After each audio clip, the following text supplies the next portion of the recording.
හොඳයි. හැමදිනාටම තෙරුවන් සරණයි. අද 2021 අගෝස්තු මාසයේ 2 වෙනි සඳුදා දවසේ ශ්‍රී ලංකා වේලාවෙන් සවස් 1ට අපි එකතු වෙන්නේ අභිධම්මත්ත ප්‍රදීපිකා ග්‍රන්ථ රත්නයේ කොටසක් සාකච්ඡා කරන්නයි. අපි මුලින්ම තෙරුවන් සරණ ගිහිල්ලා සාකච්ඡාව ආරම්භ කරමු. නමෝ තස්ස භගවතු අරහතු සම්මා සම්බුද්දස්ස නමෝ තස්ස භගවතු අරහතු සම්මා සම්බුද්දස්ස නමෝ තස්ස භගවතු අරහතු සම්මා සම්බුද්දස්ස බුද්ධං සරණං ගච්ඡාමි ධම්මං සරණං ගච්ඡාමි සංඝං සරණං ගච්ඡාමි ဒ ුතියම්පි බුද්ධං සරණං ගච්ඡාමි ဒ ුතියම්පි ධම්මං සරණං ගච්ඡාමි ဒ ුතියම්පි සංඝං සරණං ගච්ඡාමි තතියම්පි බුද්ධං සරණං ගච්ඡාමි තතියම්පි ධම්මං සරණං ගච්ඡාමි තතියම්පි සංඝං සරණං ගච්ඡාමි සාදු සාදු සාදු. හොඳයි, හැමදෙනාටම තෙරුවන් සරණයි. අපි පොතත් ෂෙයා කරගමු. පසුගිය නවත්තපු කොටසත් එක්කම ආයෙ නැවතත් පොඩ්ඩක් ඒ ගැන සාකච්ඡා කරමු. හොඳයි, මම පොතත් ගන්නම්. මේකෙදී අපි අවසාන වශයෙන් කතා කර හිටියේ සත්‍ය සම්බන්ධයෙන්, චතුරාර්ය සත්‍ය සම්බන්ධයෙන්. එතෙන්දී අපි නැවත වරක් කෙටි මතක් කරගත්තොත් අපි මේ කතා කරන්නේ දැන් මේ ධර්මයේ ඉගෙන ගන්නකොට ඉගෙන ගන්න කියලා තියෙනවා කොයි විදිහටද? ස්කන්ධ වශයෙන්, ආයතන වශයෙන්, ධාතු වශයෙන්, සත්‍ය වශයෙන්. ඊළඟට පටිච්ච සමුප්පාද වශයෙන් ඉගෙන ගන්න කියලා තියෙනවා. ඉතින් අපි ස්කන්ධ වශයෙන්, ආයතන වශයෙන්, ධාතු වශයෙන් අවශ්‍ය කරන දැනුම අපි සාකච්ඡා කරා මේ ග්‍රන්ථයේ ඇසුරින්. ඊට පස්සේ අපිට තිබුණේ මේ සත්‍ය, චතුරාර්ය සත්‍ය ධර්මයන් පිළිබඳව යම් කිසි විග්‍රහයක් කරලා ඒ පිළිබඳව තවදුරටත් අපේ ශ්‍රුතමේ ඥානය වඩවා ගන්නයි. ඉතින් ඒකේ කොටසක් හැටියට තමයි අපි මේ විදිහට මේ දුක්ඛ සත්‍ය, ඒ වගේම සමුදය සත්‍ය, නිරෝධ සත්‍ය, මාර්ග සත්‍ය කියන ඒ හතර ගැන යම් යම් කරුණු කොටස් ඉගෙන ගනිමින් ආවේ. එතකොට අපිට මතකයි අපි දුක්ඛ සත්‍ය ගැන කියනකොට කිව්වා අර්ථ හතරකින් දුක්ඛ සත්‍ය ගැන අපිට බලන්න කියලා. අර්ථ හතරකින්. ඒ කොහොමද? පීලනාර්ථය, ඊට පස්සේ සංතාපාර්ථය, සංකතාර්ථය, විපරිණාමාර්ථය. පීලන, සංකත, සංතාප, විපරිණාම කියන අර්ථ වලින් ඒ සත්‍ය පිළිබඳව අර්ථය අපිට දැනගන්න කියලා කිව්වා. ඒ කියන්නේ පෙළෙන ගතිය නිසා දුක හැටියට, ඊළඟට ඒකෙන් දැවෙන ගතිය නිසා දුක හැටියට, ඒ වගේම ඊට පස්සේ ඒකේ ප්‍රත්‍ය වලින් හටගත්ත නිසා දුකක් හැටියට, ඊළඟට ඒක විපරිණාමය නිසා වෙනස් වෙන ගතිය, ප්‍රകൃතිය විකෘති භාවයකට පත් වෙන හින්දා දුක්ඛ ගතිය. ඒ අර්ථ වලින් බලන්න කිව්වා. ඊට පස්සේ අපි සමුදය සත්‍ය පිළිබඳව ගන්නකොට සමුදය සත්‍ය බලන්නත් කිව්ව විදි හතරකට. ඒ තමයි ආයුහන අර්ථයෙන්, ඊට පස්සේ නිදාන අර්ථයෙන්, ඊට පස්සේ සංයෝගාර්ථයෙන්, පලිබෝධාර්ථයෙන්. එතකොට අපි ආයුහන කියලා කිව්වේ රැස් කිරීමේ අර්ථය. එතකොට මේ රැස් කරනවා කියලා කියන්නේ භවයන්ට අවශ්‍ය කරුණු රැස් කිරීමක් කරනවා මේ සමුදය නිසා. ඊට පස්සේ අපි නිදාන කියලා කිව්වේ මේ දුකට නිදාන වෙන්නේ මෙන්න මේ සමුදය කියන එක. නිදානය කියලා කියන්නේ හේතු කාරණය කියන එක. ඒකට සමුදය තමයි හේතුව වෙන්නේ දුක ඇති කරගන්න.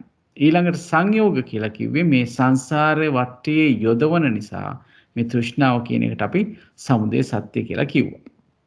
ඊළඟට කතා කරා අපි සංයෝජන පලිබෝධ. පලිබෝධ කියලා කියන්නේ නිර්වාණයට, එහෙම නැත්නම් මේ සසරින් මිදීමට ඇති ලොකුම පලිබෝධයක් තමයි මේ තණ්හාව කියන සමුදය සත්‍ය. ඒ නිසා අපි ඒකට පලිබෝධාර්ථයමොත් කිව්වා සමුදය සත්‍ය කියලා. ඊළඟට අපිට එනවා නිරෝධ සත්‍ය. නිරෝධ සත්‍ය කියන එක අපි කිව්ව නිස්සරණත්වයෙන් ඒ වගේම විවේකාර්ථයෙන් ඊට පස්සේ තව කොහොමද කිව්වේ? නිස්සරණ විවේක අසංකතාර්ථයෙන් ඊට පස්සේ අමතාර්ථයෙන්. ඔව්. නිස්සරණ විවේක අසංකත අමත කියන එකට. නිස්සරණ කියලා කිව්වේ මේ සංසාර දුකින් මිදීම කියන එකයි නිස්සරණය කියලා කිව්වේ. ඒ නිස්සරණ කෙලෙස් වලින් මිදීම ඒ වගේම සංසාර දුකින් මිදීම නිස්සරණය. ඊට පස්සේ නිස්සරණාර්ථයෙන් කියව විවේකාර්ථයෙන් කියව. විවේකයන් කියන්නේ කෙලෙසුන්ගෙන් ඇතිවෙන විඩාව නිවෙන එක තමයි විවේකය කියලා කියන්නේ. ඒ කියන්නේ අපි කිව්වර උපාදානස්කන්ධ වලින් ඇති බර බහා තැබීමක් වෙනවා කියලා හිතෙන්නේ. එතකොට ඒක තමයි විවේකය කියලා කියන්නේ. ඊළඟට අපි කිව්වා නිස්සරණ විවේක අනිත් එක කිව්වේ මොකද්ද? අසංකතාර්ථය. අසංකත කියලා හම්බෙන කීයේ කොයියක් අපිට හම්බ වෙනවද අසංකත හැටියට? මේ ධර්ම වලින් කොච්චරක් අසංකත ධර්ම අපිට හම්බ වෙනවද? නිර්වාණය පමණයි නේද? නිර්වාණය පමණයි අසංකත ධර්මයක් හැටියට හම්බ වෙන්නේ. ඒ කියන්නේ ප්‍රත්‍යයන්ගෙන් හටගත්තේ නැහැ කියන අර්ථයෙන් තමයි අපි අසංකතයි කියලා කියන්නේ. ඒකට අසංකත ධාතුව හැටියට නිර්වාණ ධාතුව හඳුන්වනවා. ඒ කියන්නේ ප්‍රත්‍යයන්ගෙන් හට නොගත් අර්ථයෙන් අසංකතයි ඒ තමයි නිර්වාණය කියලා නිරෝධ සත්‍ය කියලා කිව්වා. ඊට පස්සේ අන්තිම එක තමයි අමත කියලා කිව්වේ. අමත කියලා කිව්වේ මතු මරණයන්ගෙන් තොර නිසා මතු මරණයන් නැති වෙන්නේ නැති හින්දා අමත කියලා කිව්වා. අපි අමෘත රසය අමත කියලා කියන්නේ මේ නොමැරෙන දේ හින්දා තමයි නිරෝධ කියලා කිව්වේ. ඒ කියන්නේ නිරෝධ කියනකොට අපි කතා කරා ෂණික නිරෝධ තියෙනවා. ඒ වගේම සමුච්ඡේද නැත්නම් අපි කියනවා අනුපාද නිරෝධ තියෙනවා. හරි වඩා වැදගත් වචන තමයි අනුපාද නිරෝධ කියන එකට. එතකොට මේ අනුපාද නිරෝධය තමයි මේ නිරෝධ සත්‍ය කියලා කතා කරන්නේ. ඒකයි නැවත හට ගැනීමක් නොවන නිසාම මරණයකුත් සිද්ධ වෙන්නේ නැහැ. එහෙමනම් අමත කියන අර්ථයෙන් නිරෝධ සත්‍ය කතා කරා. ඊට පස්සේ අවසාන වශයෙන් අපි ගත්තා මාර්ග සත්‍ය. මාර්ග සත්‍ය ගන්නකොට අපි කොයි ආකාරයෙන්ද කතා කරේ ඒ අර්ථ හතර? නීයනාර්ථයනේ නීයානිකාර්ථයෙන් නීයානාර්ථයෙන් ඊළඟට හේත්වාර්ථයෙන් කියන්නේ අර හේත්වාර්ථයෙන් නීයානාර්ථයෙන් හේත්වාර්ථයෙන්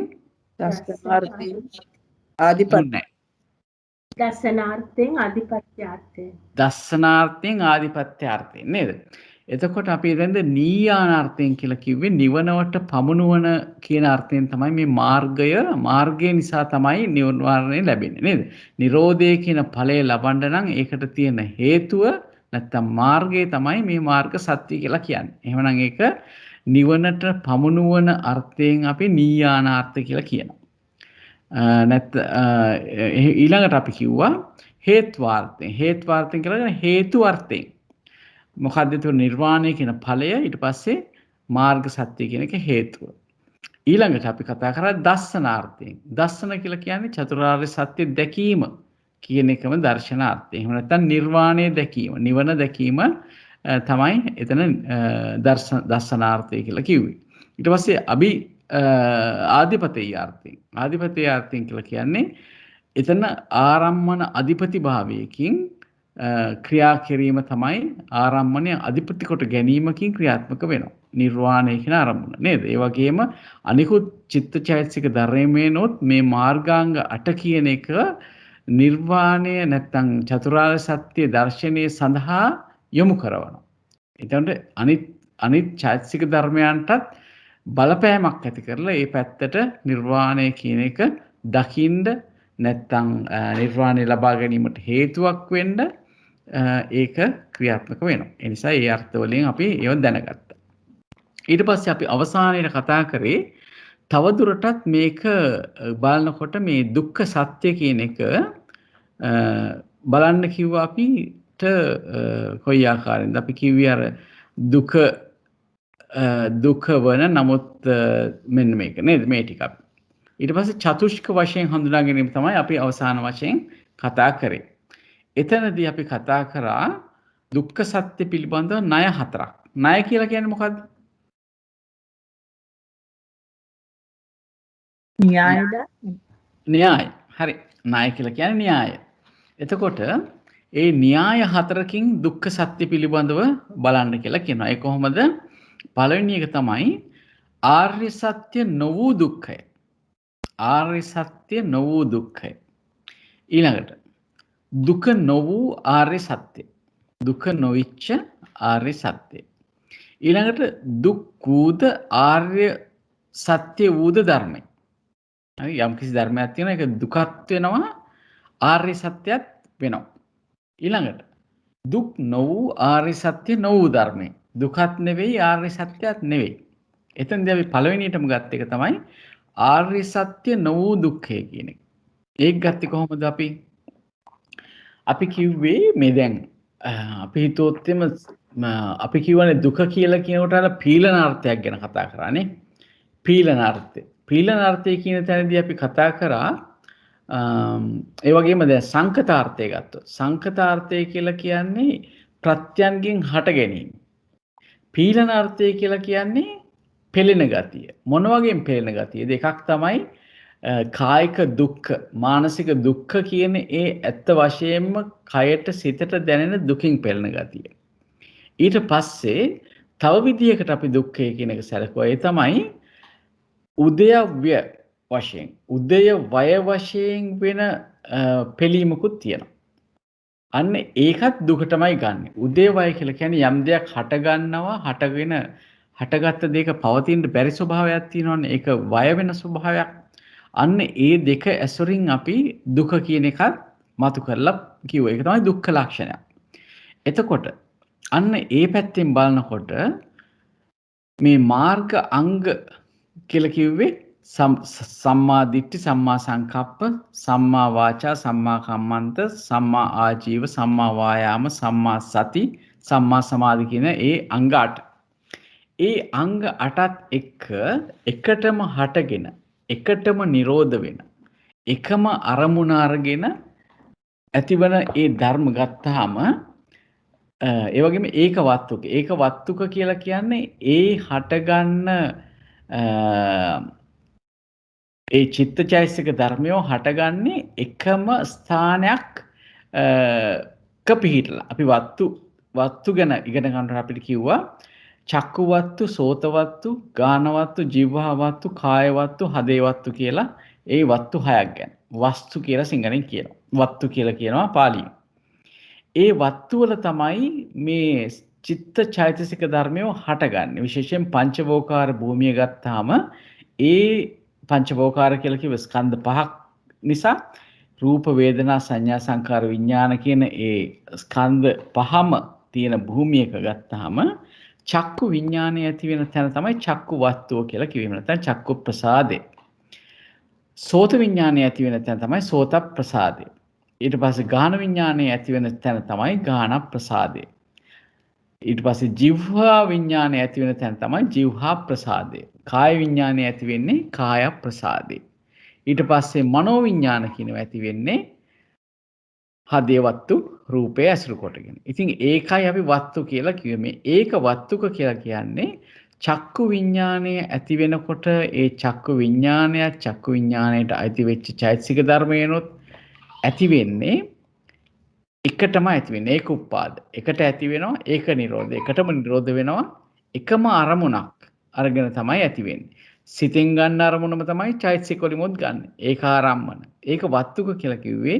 එතෙන්දී චක්කු ප්‍රසාදයේ වස්තු කරගෙන තමයි මේ චක්කු විඥානය ඇති වෙන්නේ. ওই විදිහට ගත්තාම මේ ආර්ය සත්‍ය නො වූ දුක කියනකොට දැන් මාර්ගාංග ධර්මයන් උපදින්නේ මෙහෙමයි. මාර්ගාංග කියනකොට කුසල් සිත්වල මාර්ගාංග උපදිනවා. ඒක පොඩ්ඩක් අපිට විස්තර කරගන්න වෙනවා. මෙන්න මම යනවා මේ ධම්මසංගණී ප්‍රකරණයට. හරි? ධම්මසංගණී ප්‍රකරණේ පාලි පැත්තට ගියොත් එහෙම පේනවා නම් මදියද මම අපොපඩසින් මේක දෙකම ගිහිල්ලා මේ පැත්ත ලොකු කරලා බලන්න. මේක පේනව නේද? පේනවද? හරි. ඔන්න බලන්න. මේ කතා කරන්නේ මේ කාමාවචර කුසල සිතක ඇති ධර්මතා ගැන. කාමාවචර කුසල සිතක ඇති ධර්මතා ගැන. එතකොට මේ කුසල සිත අපි හඳුන්වන්නේ සෝමනස්ස සහගත ඥාන සංප්‍රයුක්ත අසංකාරික සිත හැටියට. මේ නම් කිව්වට මේ අහලා නැති අය කලබල වෙන්න එපා. මෙතෙන්ද කියන්නේ මොනවද මේකේ අඩංගු දේවල් බලන්න. මෙන්න මේකේ අඩංගු දේවල් දාලා තියෙනවා 65ක් හැටියට නේද? කරුණු 65ක් හැටියට මෙතෙන්දි අපිට දීලා තියෙනවා. එතෙන්ද කියනවා බලන්න යස්මින් සමයේ කාමාවචරං කුසලං චිත්තං uppannං හෝති යස්මින් සමය යම් කලක කාමාවචර කුසල සිතක් උපදීද හරි සෝමනස්ස සහගතං ඥාන සම්පයුත්තං ඒක ඇති වෙන්නේ කොයි විදිහටද ඒක සෝමනස්ස සහගතව ඥාන සම්ප්‍රයුක්තව ඇති වෙන්නේ ඒ සිත ඒක ඇති වෙන්නේ කුමක් අරමුණු කරගෙනද රූපාරම්මණං වා සද්ධාරම්මණං වා ගන්ධාරම්මණං වා රසාරම්මණං වා පොට්ටබ්බාරම්මණං වා ධම්මාරම්මණං වා එතකොට මේ සිත ඇති වෙන්නේ මේ සෝමනස්ස සහගත ඒ කියන්නේ සතුටු සිතක් ඥාන සම්ප්‍රයුක්තව මෙතන තියෙනවා එයාට කර්ම විපාක පිළිබඳව දැනුමක්. එහෙම නැත්නම් යම් කිසි ආකාරයක වූ විදර්ශනා නුවණක් තියෙනවා. ඒ කොයි ආකාරයෙන් ගත්තත් ඒ නුවණ ගැන තමයි මේ ඥාන සම්ප්‍රයුක්ත කියලා කතා කරන්නේ. රූප අරමුණක් කෙරෙහි හෝ හරි සද්ද අරමුණක් කෙරෙහි හරි ගන්ධ අරමුණක් කෙරෙහි හරි රස අරමුණක් කෙරෙහි හරි නැත්නම් කයට දැනෙන ස්පර්ශ අරමුණක් කෙරෙහි හරි නැත්නම් මනසට දැනෙන ධම්ම අරමුණක් කෙරෙහි හරි තමයි ඒ සිත උපදින්නේ. එතකොට ඇතිවන දේවල් මේ විදිහට දාමු. තස්මින් සමයේ සමයේහි පස්සෝ හෝති ස්පර්ශය තියෙනවා. වේදනා හෝති වේදනාව සංඥා හෝති සංඥාව තියෙනවා. චේතනා හෝති චේතනා තියෙනවා. චිත්තං හෝති සිත තියෙනවා. විතක්කෝ හෝති විතර්කේ තියෙනවා. විචාරය තියෙනවා. විචක්ක තියෙනවා. විචාර තියෙනවා. ප්‍රීති තියෙනවා. සුඛ තියෙනවා. චිත්තේ ඒකාග්‍රතාවය තියෙනවා. ඒ කියන්නේ සමාධි ගතිය නේ සද්දින්දිය තියෙනවා. සද්දා ඉන්ද්‍රිය තියෙනවා විරිය ඉන්ද්‍රිය තියෙනවා සති ඉන්ද්‍රිය තියෙනවා සමාධි ඉන්ද්‍රිය තියෙනවා පඤ්ඤ ඉන්ද්‍රිය තියෙනවා මන ඉන්ද්‍රිය තියෙනවා මන ඉන්ද්‍රිය කියලා කියන්නේ මොකක්ද එතෙන්දී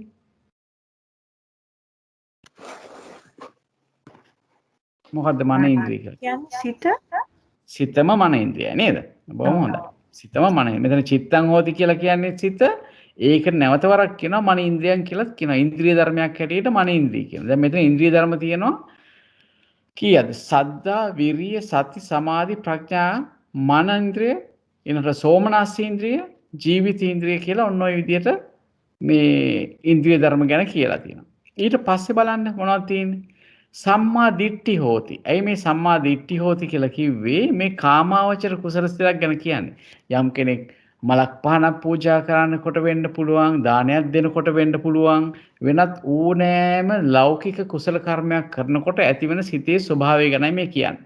එතනදී කියනවා සම්මා දිට්ඨි හෝති. සම්මා දිට්ඨිය තියෙනවා. එයාට ඒ ඥාන සංප්‍රයුක්තයිනේ මෙතන. එයාට කම්මස්සගත ඥානෙ තියෙනවා. ඒ කියන්නේ කර්මයට යම් කිසි විපාකයක් ලබා දෙනවා කියන ඥානෙ තියෙනවා. එයාට අහේතුක අකිරියවාද දෘෂ්ටි නැහැ. එයාට හොඳ ඥාන සංප්‍රයුක්ත ගතියක් තියෙනවා. එයාට සම්මා දිට්ඨිය තියෙනවා. මේ ලෞකික සම්මා දිට්ඨිය ගැන කතා කරන්නේ. සම්මා සංකප්පේ තියෙනවා. නෙක්ඛම්ම සංකප්ප, අව්‍යාපාද සංකප්ප, අවිහිංසා සංකප්ප කියන ඒවා එකට තියෙනවා. ඊළඟ සම්මා වායාම. සම්මා වායාම කියලා කිව්වේ අර නූපදින මොකද? නූපන්නා වූ අකුසලයන් නූපදවන ගතිය, උපන්න අකුසල දුරු කරන ගතිය නේද? ඊට පස්සේ නූපන් කුසලයේ උපදවා ගන්න ගතිය ඊට පස්සේ උපන් කුසලයේ වැඩි දියුණු කර ගැනීම වැඩි ඒ හතර විදිහටම ඒ වීරිය යෙදෙනවා. ඒක තමයි සම්මා වායාමී කියලා කියන්නේ. සම්මා සති කියලා කියන්නේ ඒ සිහිය. ඒ සිතත් එක්ක හටගන්න සිහිය. සම්මා සමාධි කියලා කියන්නේ මෙතන කියවනේ චිත්තස්ස ඒකාග්‍රතාව කියලා ඒ සිතේ තියෙන ඒකාග්‍රතාවය තමයි සම්මා සමාධි කියලා කිව්වේ. දැන් මෙතනදී බලන්න මාර්ග අංග හැටියට කීයක් එදිලා තියෙනවද බලන්න. මෙතන තියෙනවා සම්මා දිට්ඨි තියෙනවා, සම්මා සංකප්ප තියෙනවා, සම්මා වායාම තියෙනවා, සම්මා සති තියෙනවා, සම්මා සමාධි තියෙනවා. එතකොට මාර්ගාංග පහක් මේ ලෞකික සිතේ එදිලා තියෙනවා. මේ ලෞකික සිතේ එදිලා තියෙනවා මාර්ගාංග පහ. එතකොට මේ අනිකුත් චෛතසික ගත්තොත් මේ පස්ස වේදනා සංඥා චේතනා විතක්ක විචාර ප්‍රීති සුඛ චිත්තස්ස ඒකාග්‍රතාව ඒව චිත්තස්ස ඒකාග්‍රතාව යන ඇතුළත සමාධි ඉන්ද්‍රියට එනවා. ඒ අනිකුත් චෛතසික ධර්මත් මේ මාර්ග අංග පහත් එක්ක එකට යෙදිලා තියෙනවා. ඉතින් ඒක නිසා අපිට තේරෙනවා දැන් කුසල සිතක් ඇති වෙනකොට මෙන්න මේ විදිහට මේ මාර්ග අංගත් එක්ක මේවා යෙදිලා තියෙනවා කියලා. එතකොට මේ සිත පස්සේ ඒ පහයි කියනවාද? ඔව් ඒ තමයි සම්මා දිට්ඨිය, සම්මා සංකප්පය, සම්මා වායාමය, සම්මා සතිය, සම්මා සමාධිය. හරි? එතකොට මෙතන අඩු වෙලා තියෙන මොනවද බලන්න? විරති ඇර ඉතුරු පහ. විරති ඇර ඉතුරු පහ තියෙනවා නේද? විරති ඇර ඉතුරු පහ මෙතන තියෙනවා. හරි? විරති යෙදෙනකොට අපි මතකද කතා කරා. දැන් ගොඩාක් කල් අපි දැන් කතා කළා. විරති යෙදෙනකොට මොනවද විරති කියලා කිව්වේ ශ්‍රීමති මහත්මිය? සම්මා වාචා, සම්මා කම්මන්ත, සම්මා ආජීව. හරි. සම්මා වාචා, සම්මා කම්මන්ත, සම්මා ආජීව කියන ඒවාගෙන් වෙන්නේ ඒවා අර විරති චෛතසික ඇටිය නැත්නම් විරති ලක්ෂණේ, විරමණය වෙන ලක්ෂණේ. සම්මා වාචා කියලා කියන්නේ මිච්ඡා වාචාවෙන් වෙන් වෙන විරමණය වෙන අර්ථයෙන් කියන්නේ. දැන් කෙනෙකුට හොඳටම තරහක් ඇවිල්ලා එයාට බැනුමක් කාට හරි බනින්න සිත් වෙනවා. නමුත් ඒ ගමන් මෙයා හිතනවා මං මේක කියන එක සුදුසු නෑ කියලා ඒකෙන් වෙන් වෙනවා. ඒ වෙන් වෙන්න ඇති වෙන සිතුවිල්ලම එතකොට එයා දන්නවා මේක ඥාන සම්ප්‍රයුක්ත සිතක්. ඒ ඥාන සම්ප්‍රයුක්ත සිතේ එතකොට අන්න ඒ විරමණය වෙන චෛතසිකත් යෙදෙනවා. වැරදි දෙයක් කියන්න ගිහිල්ලා ඒකෙන් මිදින එකම සම්මා වාචා වෙනවා. ඒ වගේම වැරදි දෙයක් කරන්න ගිහිල්ලා ප්‍රාණඝාතයක්, අදත්තාදානයක්, කාමයේ වර්ධවා හැසිරීමක් කරන්න අවස්ථාව තිබෙද්දී ඒ බව දැනගෙන නොකර ඉන්නකොට හිතන චේතනාව එතකොට ඒකට කියනවා සම්මා කම්මන්ත විරතිය කියලා. ඊට පස්සේ ඒ වගේම සම්මා ආජීව විරති කියලා කියන්නේ වැරදි ලෙස ජීවිකාව ගත කරගන්න අවස්ථාව ලැබුණත් එහෙම නොකර හරි දේ කරන්න පෙළඹෙන ඒ හිත තමයි ඒ හිතේ යෙදෙනවා ඒ විරති චෛතසිකයක් සම්මා වාචා විරති චෛතසිකය කියලා. එතකොට ඒ වගේ තමයි අර ඒ දේ කිරීමේ වළක්වන ස්වභාවය ඇති වෙන්නේ. එතකොට දැන් අපිට තේරෙන දෙයක් තමයි විරති කියන ඒවා එක සිතක යෙදෙන්න බෑ. එක සිතක යෙදෙන්න පුළුවන් එකක් විතරයි. ඒ කියන්නේ අපි මේ කාමාවචර සිත් ගැන කතා කරනකොට එක්කෝ මුසාවෙන් වළකින එක හිතනකොට හොරකමින් වළකින එක ගැන හිතන්න බෑ. මොකද ඒක දෙකක්. හොරකමින් වළකින වෙලාවට මුසාවෙන් වළකිනවා කියලා ඒ සිතෙන් හිතන්න බෑ. ඊට ඒ ළඟ ළඟ එන සිත් වලින් හිතන්න පුළුවන්. නමුත් ඒ වගේන් හිතන්න බෑ. ඒක නිසා මේ වරකට එකයි මේකට එකතු වෙන්න පුළුවන් මේ සම්මා දිට්ඨි, සම්මා සංකප්ප, සම්මා වායාම, සම්මා සති, සම්මා සමාධි කියන එකට එක විරතියක් එකතු වෙන්න පුළුවන් මීට අමතරව අර වැරදි වලින් මිදෙන්න හිතන වෙලාවට. හැබැයි එකවර තුනම යෙදෙන්නේ නැහැ කාමාවචර සිත්වල. එකවර තුනම යෙදෙන්නේ මොන සිත්වලද? රහතන් වහන්සේ මාර්ගසිත. ඔව් මාර්ග සිත්වල සහ ඵල සිත්වල මේ අංග ටික 8ම එකට යෙදෙනවා. එහෙම නැත්නම් අර ධ්‍යාන ભેදයෙන් ගත්තාම වෙනස්කම් තියෙනවා. 7ක් යෙදෙන අවස්ථා තියෙනවා. අපි පසුගිය සැරේ කතා කරා. නමුත් පොදුවේ ගත්තාම 8ම යෙදෙනවා කියලා අපිට හිතන්න පුළුවන් පූර්ණ වශයෙන්. හරි. එතකොට දැන් බලන්න. මෙන්න මේවත් එක්ක දැන් මේ සිත් කියන එක කාමාවචර සිතක් ඇති වෙලා නැති වෙනවා. හරි. එතකොට ඒ සිත්වල තියෙනවා පීලන ගතියක්. එතකොට ඒ සිත්වල තියෙනවා පීලන ගතිය. එතකොට මෙන්න මේ මාර්ග අංගත් එක්ක හටගත්තට මේකේ තියෙනවා යම්කිසි දුක්ඛ ලක්ෂණයක්. හටගෙන නිරුද්ධ වෙන ගතිය තියෙනවා. පීලන ලක්ෂණේ තියෙනවා. එහෙමනම් අපිට දැන් මෙතෙන්දී කතා කරනවා ආර්ය සත්‍ය නොවූ දුක කියනකොට මාර්ගාංග ධර්මයන් හා ඒකුප්පාද ඒක නිරෝධ ඒකාලම්බන ඒකවත්තික වශයෙන් චතුර්විධ සංප්‍රයෝග ලක්ෂණයෙන් යුක්ත වූ චිත්තචෛසික ධර්මයෝ. එතකොට ඒවත් දැන් අපි මේ කුසල් කියලා කරනකොට ඒ ඇති වෙන අනිකුත් ධර්මතාවත් ගත්තාම ඒ වගේ මේ දුක කියන ලක්ෂණය තියෙනවා. එතකොට ඒක අර සංස්කාර දුක නිසා සංස්කාර දුක කියලා කියන්නේ ඇති වෙලා නැති වෙලා යන දුක නිසා ඒවට කියනවා දුක්ඛ ලක්ෂණයට අයිති දේවල්. හැබැයි ඒක අපි විශේෂයෙන්ම මාර්ග සිත් ගැන කතා කරනකොට ඒක ඒ විදිහට දුක්ඛ පමණක් කියලා දුක කියලා ගත්තට ඒක දුක්ඛ ආර්ය සත්‍යයට ගන්නෙ නැහැ. ඒ අර ඇතිවීම නැතිවීම නිසා දුක කියලා ගන්නවා. නමුත් ඒක දුක්ඛ සත්‍ය දුක්ඛ ආර්ය සත්‍ය හැටියට ගන්නෙ නැහැ. ඉතින් ඒක තමයි විශේෂයෙන්ම මතක තියාගන්න ඕන තැනක් මෙතන. ඊළඟට දුක නොවූ ආර්ය සත්‍ය ගත්තොත් මෙතන කියනවා මේ සමාවෙන්න ඊට කලින් කියනවා මාර්ගාංග ධර්මයන් හා හැබැයි මෙතන කියන්නේ නැහැ මේ මාර්ග සිත්වල යෙදෙන මාර්ගාංග ධර්මයන් කියලා කියන්නේ. ඒකයි මම අතනත් පෙන්නුවේ මේ කාමාවචර සිත්වලත් මේ විදිහට ඇති වෙන ධර්ම තියෙනවා. හරි? චෛතසික ධර්මවල චතුර්විධ සාමාන්‍ය ශ්‍රමණ ඵලචිත්තත්පාදයෝද සංස්කාරයේ දුක වන බැවින් දුක්ඛ නම් වේ කියලා කියනවා. මේක මේ මම හිතන්නේ විසුද්ධි මාර්ගයේ පැහැදිලි කරලා තියෙනවා. මම එකක් පොඩ්ඩක් කියන්නම්. හරි. මේකේ තියෙනවා අත්ොද්්වාර ළඟට ඒකත් ලින්ක් කරන්න පුළුවන්. ඒකේ අකුරු නිකන් බොඳ වෙලා වගේ තියෙනවා. මොකද්ද මේකේද? මේකේ අකුරු බොඳ වෙලා වගේ මේ ඌටත් ලොකු කරත් පුළුවන් නේ. ඔව් මම බලන්නම්. මේ තැනට ආවොත් මම බලන්නම්.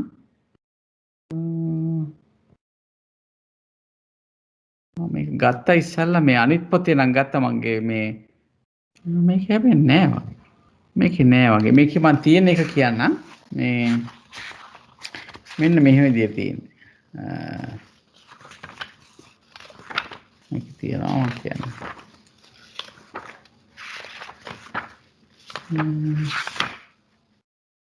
හොඳයි අපි නැවතත් බලමු අතනට ගිහිල්ලා බලමු. මම කියන මේකෙම තියෙන ටික තමයි කියන්නේ. ඊට පස්සේ දුක නොවූ අපි දැන් ඔය කතා කරේ ආර්ය සත්‍ය නොවූ දුක්ඛය ගැන කතා කරේ. ආර්ය සත්‍ය නොවූ දුක්ඛය ගැන කතා කරාම මෙතනද කිව්වේ මේ මාර්ගාංග ධර්මයන් හා එකට උපදින එකට නිරුද්ධ වන අර්ථයේ තියෙන මේ චිත්තචෛසික ධර්මය ගත්තාමත් ඒ වගේම මේ ඵලසිත වල ඇති වෙන ධර්මය ගත්තත් ඒක සංස්කාර දුක්ඛය නිසා දුක් කියලා කියනවා. ඒ කියන්නේ ඇතිවීම නැතිවීම කියන අර්ථයෙන් ඒක දුක් කියලා කියනවා. හැබැයි ඒක දුක්ඛ ආර්ය සත්‍ය නෙවෙයි කියලා කියනවා. ඊළඟට දුක නොවූ ආර්ය සත්‍ය මොකද්ද? දුක නොවූ ආර්ය සත්‍යයට හැටියට දකිනවා නිර්වාණය හෙවත් දුක්ඛ නිරෝධ දුක නොවේ නමුත් ආර්ය සත්‍යයක්ම වේ කියලා කියනවා. ඊළඟට අපි දන්නේ නිර්වාණය කියන එක දුක නෙවෙයි. ඒක හැබැයි නිර්වාණය කියන එක ආර්ය සත්‍යයක් වෙනවා. ඊළඟට දුක් වූද ආර්ය සත්‍ය වූද ධර්මයි. දුකත් වෙනවා ආර්ය සත්‍ය වෙන ආර්ය සත්‍යයක් වෙනවා. ඒ තමයි නිවන හැර සමුදය මාර්ග සංඛ්‍යාත ආර්ය සත්‍ය දෙක අනිත්‍ය භාවයෙන් දුක නම් වන්නේ. දැන් බලන්න මේ බලන්න නිවන හැර නිවන පැත්තකින් තියන්න දැන් නිවන මෙතනින් කිව්වා නිර්වාණය කියන එක ආර්ය සත්‍යයක් වෙනවා නමුත් දුක වෙන්නේ නැහැ කියලා. හරි? ඊට පස්සේ දැන් එතකොට දැන් දුක් වූ කියන කොටසට අපි යන්නේ. එහෙමනම් මේ නිර්වාණය කියන එක අතාරින්න වෙනවා. මොකද ඒක දැන් දුක නෙවෙයි කියලා අපි අතහැරලා තියෙනවා. ඊළඟට දුක් වූද ආර්ය සත්‍ය වූද ධර්මයේ කියනකොට නිවන හැර සමුදය මාර්ග සංඛ්‍යාත ආර්ය සත්‍ය දෙක අනිත්‍ය භාවයෙන් දුක නම් වන්නේ. දැන් බැලුවොත් එimhe සමුදය කියන එකත් මාර්ග කියන එකත් ගත්තොත් එහෙම සමුදය කියලා කියන්නේ තෘෂ්ණාව, මාර්ග කියලා කියන්නේ ආර්ය අෂ්ටාංගික මාර්ගය. සම්මා දිට්ඨිය ආදී මාර්ගාංග 8. ඒ සත්‍ය දෙක අනිත්‍ය භාවයේ ගත්තාම ඒක දුක වෙනවා. අනිත්‍ය භාවයෙන් බැලුවාම ඇතිවීම නැතිවීම භාවයෙන් බැලුවාම දුක වෙලා. මොකද දුක කියලා කියන්නේ මේ උදේ වය කියන ලක්ෂණ තියෙනවා නම් ඒක දුක. ඊට පස්සේ කියනවා යම් ආර්ය සත්‍යයක් පිරිසිඳ දැනීම පිණිස බුදු සසුන් බඳ බ්‍රහ්මචර්ය රකීද ඒ සත්‍යයේ පරිඤ්ඤඤ්ඤ භාවයෙන් ආර්ය සත්‍ය නම් නොවේ. හැබැයි ඒක දුක වුණාට දුක කියන එක බුදුරජාණන් වහන්සේ දේශනා කරේ පිරිසිඳ දකින්න කියලා. කොහොමද කිව්වේ දුක මොනවද කරන්න කිව්වේ? දුක පිරිසිදු දකින්න කිව්වා. පිරිසිඳ දකින්න පිරිසිඳ දකින්න කිව්වා. සමුදය ප්‍රහාණය කරන්න. ප්‍රහාණය කරන්න කිව්වා. නිරෝධය සාක්ෂාත් ඒක සාක්ෂාත් කරන්න කිව්වා. සාක්ෂාත් කරන්න කිව්වා. එතකොට මාර්ගය වඩන්න කිව්වා. වඩන්න කිව්වා. එතකොට දුක පිරිසිඳ දකින්න ඕනේ, සමුදය ප්‍රහාණය කරන්න ඕනේ, නිර්වාණය සාක්ෂාත් කරන්න ඕනේ, මාර්ගය නිරෝධය. වඩන්න. එහෙමනේ කිව්වේ. එතකොට දැන් මේ මෙතන ගත්තාම මේ මාර්ගය කියන එකයි සමුදය කියන එකයි මාර්ගය කියන එකයි ගත්තාම ඒ දෙක පිරිසිඳ දකින්න කියලා කිව්වේ නෑනේ. දුක පිරිසිඳ දකින්න කියලා කිව්වා, සමුදය ප්‍රහාණය කරන්න කිව්වා, මාර්ගය වඩන්න කිව්වා. දැන් මේ ප්‍රහාණය කරන්න කියප එකයි වඩන්න කියප එකයි ගත්තාම එතකොට ඒක අර පිරිසිඳ දැකීම අර්ථයෙන් දුක වෙන්නේ නැහැ. ඒක පැහැදිලිද?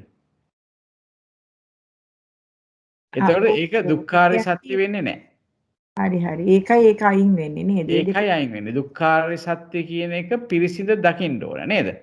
හැබැයි මෙතන මේ සමුදය කියන එකත් මාර්ග කියන එකත් ඒ ආර්ය සත්‍ය දෙක පිරිසිඳ දකින්න නෙවෙයි තියෙන්නේ නේද? සමුදය ආර්ය සත්‍ය ප්‍රහාණය කරන්නත් ඒ වගේම මාර්ග ආර්ය සත්‍ය වඩන්නත් තියෙන්නේ. ඒ නිසා ඒ අර්ථයෙන් ගත්තාම ඒ ධර්ම සමුදයත් මාර්ගත් ගත්තාම ඒක දුක්ඛ සත්‍ය කියලා කියන්න බෑ. මොකද ඒක අර පරිඤ්ඤය වශයෙන් නැත්නම් පිරිසිඳ දැකිය යුතු භාවයෙන් තොරයි නේද? අන්න ඒක නිසා ඒක දුක වුණා. මෙතන කිව්වා ඒ දෙක දුක තමයි. ඒ දුක අනිත්‍ය නිසා. අනිත්‍ය නිසා දුකයි. නමුත් ඒක දුක්ඛ සත්‍යයට අයිති වෙන්නේ නැහැ. හරි? තණ්හාව හැර උපාදානස්කන්ධ පංචකයම දුක් වේ. තණ්හාව අරුණම උපාදානස්කන්ධ පංචකයම දුකක් වෙනවා. ආර්ය සත්‍යයත් වෙනවා. හරි? ඒක උපාදානස්කන්ධය කියලා කියන්නේම ලෞකික ධර්මතානේ. ඒ සියල්ල ගත්තාම ඒවා උපාදානස්කන්ධ දුකක් තියෙනවා. එතනදී ආර්ය සත්‍යයටත් අයිති වෙනවා. පංච උපාදානස්කන්ධේ දුකයි කියවන දුක්ඛාරය සත්‍ය කියන කොටත් නේද? අන්න ඒ ආකාරයටයි එතන ගන්න. එහෙමනම් එතන මේ නිර්වාණයයි මාර්ගයයි කියන දෙක අයින් කරා ඉතුරු ටික ගත්තාම තණ්හාව හැර උපාදානස්කන්ධ පංචකයම දුකත් වෙනවා, දුක්ඛ ආර්ය සත්‍යයත් වෙනවා. ඒක පැහැදිලිද? හොඳයි. ඊළඟට දුක් නොවූ ආර්ය සත්‍ය නොවූ ධර්මයි. දුකත් නෙවෙයි ආර්ය සත්‍යයත් නෙවෙයි. ඒ මොනවද? චතුර්විධ මාර්ග චිත්තයන් යෙදුනා වූ මාර්ගාංගයන් හා සංප්‍රයුක්ත වූ චිත්තෝප්පාද ධර්මයෝද චතුර්විධ ශ්‍රමණ ඵල නැත්නම් මාර්ගඵල නේ ඵලනේ. එතකොට ඵල චිත්තෝප්පාදයෝද යම් ආර්ය සත්‍යයක් පිරිසිඳ දැනීම පිණිස බුදුසසුන් වැඳ බඹසර රකීද ඒ සත්‍යයේ පරිඤ්ඤය කෘත්‍ය භාවයෙන් දුක්ද නොවන්නේය, ආර්ය සත්‍යද නොවන්නේ. දැන් මෙතනදී නැවත වරක් කියනවා අර මාර්ග සත්‍යත් නැත්නම් මාර්ගසිතුත් ඵලසිතුත් එක්ක යෙදෙන ධර්මයන් ගත්තාම ඒවා පරිඤ්ඤය භාවයෙන් නැත්නම් පිරිසිඳ දැකිය යුතු ධර්ම නෙවෙයි. ඒ නිසා ඒක දුක්ඛ කියලා ගන්නෙ නැහැ. දුක්ඛ සත්‍යයට අයිති වෙනවා කියලා ගන්නෙත් නැහැ. ඒ දුක්ඛ සත්‍ය විතරක් නෙවෙයි කිසිම ආර්ය සත්‍යයකට අයිති වෙන්නේ නැහැ. ඒ මාර්ගසිතේ ගත්තාම මාර්ග අංග ටික මාර්ග සත්‍ය වෙනවා. නමුත් අනිච්චෛතසික ධර්මات සිතුත් ගත්තාම අපි කියනවා සත්‍ය විනිර්මුක්තයි කියලා. ඒ වගේම ඵලසිත ගත්තත් අපි කියනවා සත්‍ය විනිර්මුක්තයි කියලා. එතන දුක්ඛ සත්‍යයටවත්, සමුදය සත්‍යයටවත්, නිරෝධ සත්‍යයටවත්, මාර්ග සත්‍යයටවත් අයිති වෙන්නේ නැති ධර්ම. එතකොට සරලව කිව්වොත් මාර්ගසිත ඵලසිත කියන ඒ සිත්වල යෙදෙන චෛතසිකයන් අතුරින් මාර්ගසිතේ යෙදෙන මාර්ගාංග සම්මා දිට්ඨි, සම්මා සංකප්ප, සම්මා වාචා, සම්මා කම්මන්ත, සම්මා ආජීව, සම්මා වායාම, සම්මා සති, සම්මා සමාධි කියන මේ මාර්ගාංග 8 මොන සත්‍යද? ඒවා මාර්ග සත්‍ය. ඒවා මාර්ග සත්‍ය. මාර්ගසිත මාර්ග සත්‍යද? මාර්ගසිත මාර්ග සත්‍ය නෙමෙයි. මාර්ගසිත මාර්ග සත්‍ය නෙවෙයි. මාර්ගාංගට විතරමයි මාර්ග සත්‍ය වෙන්නේ. ඒතර මාර්ගසිත මොකද්ද? මොන සත්‍යයක් වෙනවද? ඒක සත්‍ය කුසල සිතක් විතරයි. ඔව් කුසල සිතක් විතරයි. ඒක කිසිම සත්‍යයකට අයිති වෙන්නේ නැහැ. නේද? දුක්ඛ සත්‍යයටවත්, සමුදය සත්‍යයටවත්, මාර්ග සත්‍යයටවත්, නිරෝධ සත්‍යයටවත් අයිති වෙන්නේ නැහැ ඒ සිත. ඒ වගේම ඵල සිතත් ගත්තොත්, ඵල සිතේ දෙන චෛතසික ධර්මත් ගත්තොත් ඒවා ඒ ගැන මොකද්ද කියන්න පුළුවන්? ඒවා ඵල චිත්තෝපාද මිසක් ඵලසිත විපාක සිත.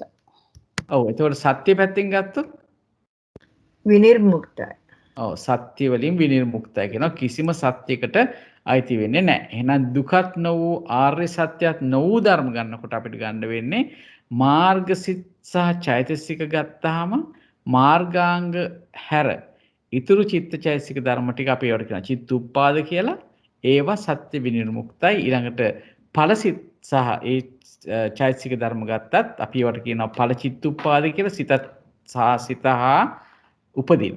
සිතත් හා උපදින ධර්මත් තමයි චිත්තුප්පාද කියන්නේ. ඒ සියල්ලම ඵල සිත්වල ගත්තාම සත්‍ය විනිර්මුක්තයි.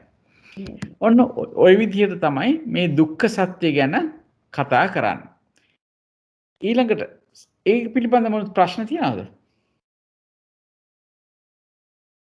හොඳයි. අපි යමු සමුදය සත්‍ය පිළිබඳව එන ණය හතරට. ක්‍රම හතරට නැත්නම් න්‍යාය හතරට. කොහොමද ඒක එන්නේ? සමුදය සත්‍ය ගත්තහම සමුදය වූ ආර්ය සත්‍ය නො වූ ධර්මය. සමුදයක් තියෙන හැබැයි ඒක ආර්ය සත්‍යයක් නො වූ. ඊළඟට තියෙනවා සමුදය නො වූ ආර්ය සත්‍ය වූ ධර්ම තියෙනවා. ඊළඟට තුන්වෙනියට සමුදය වූ ආර්ය සත්‍යද වූ ධර්ම තියෙනවා. ඊළඟට සමුදය නො වූ ආර්ය සත්‍ය නො වූ ධර්මයක් තියෙනවා. අපි පළවෙනි එක ගත්තොත් සමුදය වූ ආර්ය සත්‍ය නො වූ ධර්මය. යම් කිසි ධර්මයක් තියෙනවා සමුදය. හැබැයි ඒක ආර්ය සත්‍ය නෙවෙයි. මොනවද? මෙතන කියනවා තෘෂ්ණාවෙන් ඉවත් වූ ක්ලේශයෝද ඒ තෘෂ්ණාව හා සම්බන්ධ වූ අවශේෂ වූ අකුසල චිත්තෝපාදයෝද සමුදය නම් වේ. ආර්ය සත්‍ය නොවේ. අන්න බලන්න. මෙතනදී මේ සමුදය කියලා කියනකොට දැන් අපි සාමාන්‍යයෙන් දන්නේ මොනවද සමුදය කියලා වොත් අපි තණ්හාව කියලා කියයි නේද? හැබැයි මෙතනදී කියනවා මේ සමුදය කියලා ගන්නකොට ඒ සමුදය කියන එකට තණ්හාව විතරක් නෙවෙයි. තණ්හාවත් එක්ක යෙදෙන අනිකුත් ධර්මතාවත් සමුදය කියලා කියනවා. හැබැයි එහෙම සමුදය කිව්වට ඒක සමුදය සත්‍ය නෙවෙයි. දැන් තෘෂ්ණාව අයින් කරාම දැන් තෘෂ්ණාව අයින් කරාට පස්සේ දැන් අපි හිතමුකෝ දැන් අපිට ලෝභ සිතක් ඇති වුණා. දැන් මොනවා හරි ගැන ලෝභ සිතක් අපි කියමුකෝ කෑමක් ගැන කියලා. කෑමක් ගැන ඇති වෙනවා තණ්හාවක් ඇති වෙනවා. ඒ තණ්හාව ඇති වෙනකොට අපිට මොන මූල සිතක්ද එතනදී ඇති වෙන්නේ? ලෝභ මූල සිතක්. අපි බොහොම සතුටින් කෑමක් ගැන හිතනවා නම් අපිට ඇති වෙන්න පුළුවන් සිත මොකද්ද? සෝමනස්ස සහගත රාග මූල. ලෝභ මේ මොකක්ද ඒකද කියන්නේ? අකුසල දිට්ඨිගත සම්පයුක්ත හරි දිට්ඨිගත විප්‍රයුක්ත හරි නේද? අසංකාරික හරි සසංකාරික හරි සිතක් ඇති වෙන්න පුළුවන් නේ. ඔව්. වැඩිපුරම තමන්ම කෑමකට කැමති නම් ඒක අසංකාරිකයි. ඒ කියන්නේ කවුරුත් බල කරලා කරන එකක් නෙවෙයි නේද? නැවත නැවත සිත මේ යොමු කරලා කරන එකක් නෙවෙයි. දැක්ක ගමන්ම කැමැත්තක් ඇති වෙනවා. නේද? එහෙම වෙලාවක ගත්තාම ලෝභයත් එක්ක තව මොනවද ඇති වෙන චෛතසික? අපි හිතමුකෝ මෙහෙම සෝමනස්ස සහගත දිට්ඨිගත සංප්‍රයුක්ත අසංකාරික සිතක් ඇති වෙනවා. ඒ කියන්නේ ලෝභය තමයි මේකේ මූලිකම මූලය නේද? ලෝභය කියන අකුසල මූලයෙන් තමයි පටන් ගන්න. එතකොට එහෙම ඇති වෙනකොට සෝමනස්ස සහගතව ඇති වෙන්නේ සතුටින් තණ්හා කරන අවස්ථාවක්. එතකොට ඒ සිතත් එක්ක ඇති වෙන චෛතසික ධර්මය මොනවද? අසාධාරණ චෛතසික හතරම ඇති වෙනවා. මෝහය, අහිරිකය. සාධාරණ චෛතසික හතරම අපි ඉස්සෙල්ලා. මුලින්ම යමු. අන්‍ය සමචිත් සාධාරණ චෛතසික අන්‍ය සමාන 13ම ඇති වෙනවා. 13ම ඇති වෙනවා. මොනවද ඒ ටික? පස්ස වේදනා, සංඥා, චේතනා, ජීවිතේන්ද්‍රිය මානසිකාරය ඒකාග්‍රතා ජීවිතේන්ද්‍රිය මානසිකාරය කියන මේ හතක් ඇති වෙනවා නේද? ඊට පස්සේ ප්‍රකීර්ණක 6ම ඇති වෙනවා. විතක්ක විචාර අදිමොක්ක විරිය ප්‍රීති ඡන්ද කියන ටිකත් ඇති වෙනවා. හරි. ඊළඟට මෝහය 13ක් ඇති. අනුත්ප්පේ උද්දච්චය කියන මෝහය අහිරිකේ අනුත්ප්පේ උද්දච්චය කියන හතරම ඇති වෙනවා. හරි.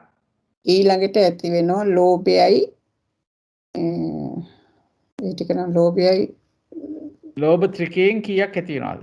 දෙකයි ඇති වෙන්නේ. ලෝභයයි ඇති වෙන්නේ.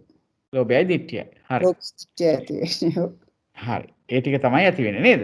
19යිද කොහෙද? ඔව්. ඒක 19ක් ඇති වෙනවා. හරි. එතකොට ගත්තාම මෙතෙන්දී ලෝභයේ පැත්තකින් තිබ්බහම චෛතසික කීයක් ඇති වෙනවද? දැන් 19 ලෝභය අයින් කරාම 18යි. 18යි. එතකොට ඒ ටිකත් ඒ ලෝභ සිතත් ගත්තොත් ඒ ඔක්කොටම සමුදය කියලා කියනවා. ඔව්. හරි. දැන් තෘෂ්ණාවෙන් ඉවත් වෙච්ච ක්ලේශ අපි තෘෂ්ණාව කොහොමත් සමුදය වෙනවා. සමුදය වෙනවා. නමුත් ඊට අමතරව අර කිව්ව ධර්මතා ටිකත් සමුදයම කියලා ගන්නවා. හරි. හැබැයි එහෙම ගත්තට ඒ අර අනිත් කිව්ව 18 ආර්ය සත්‍ය වෙන්නේ නැහැ. සමුදය ආර්ය සත්‍ය කියලා ඒ ටිකට කියන්නේ නැහැ. එතන සමුදය ආර්ය සත්‍ය කියලා කියන්නේ අර තෘෂ්ණාවටම තමයි සමුදය ආර්ය සත්‍ය කියලා කියන්නේ. ඒ තෘෂ්ණාවත් එක්ක ඉදිච්ච අනිච්චෛසික ධර්මත් සිතත් ගත්තාම ඒවා සමුදය තමයි. හැබැයි ඒකට සමුදය ආර්ය සත්‍ය කියලා කියන්නේ. හරි? ඒ වගේම මෙතෙන්දි කියන විශේෂ දෙයක් තියෙනවා බලන්න. ලෞකික කුසල චිත්තෝත්පාදයෝද එයට ඇතුළත් වේ. එතකොට සමුදය කියලා ගන්නවා ලෞකික කුසල චිත්තෝත්පාදයොත් ගන්නවා. ඒකට හේතුව මොකද්ද?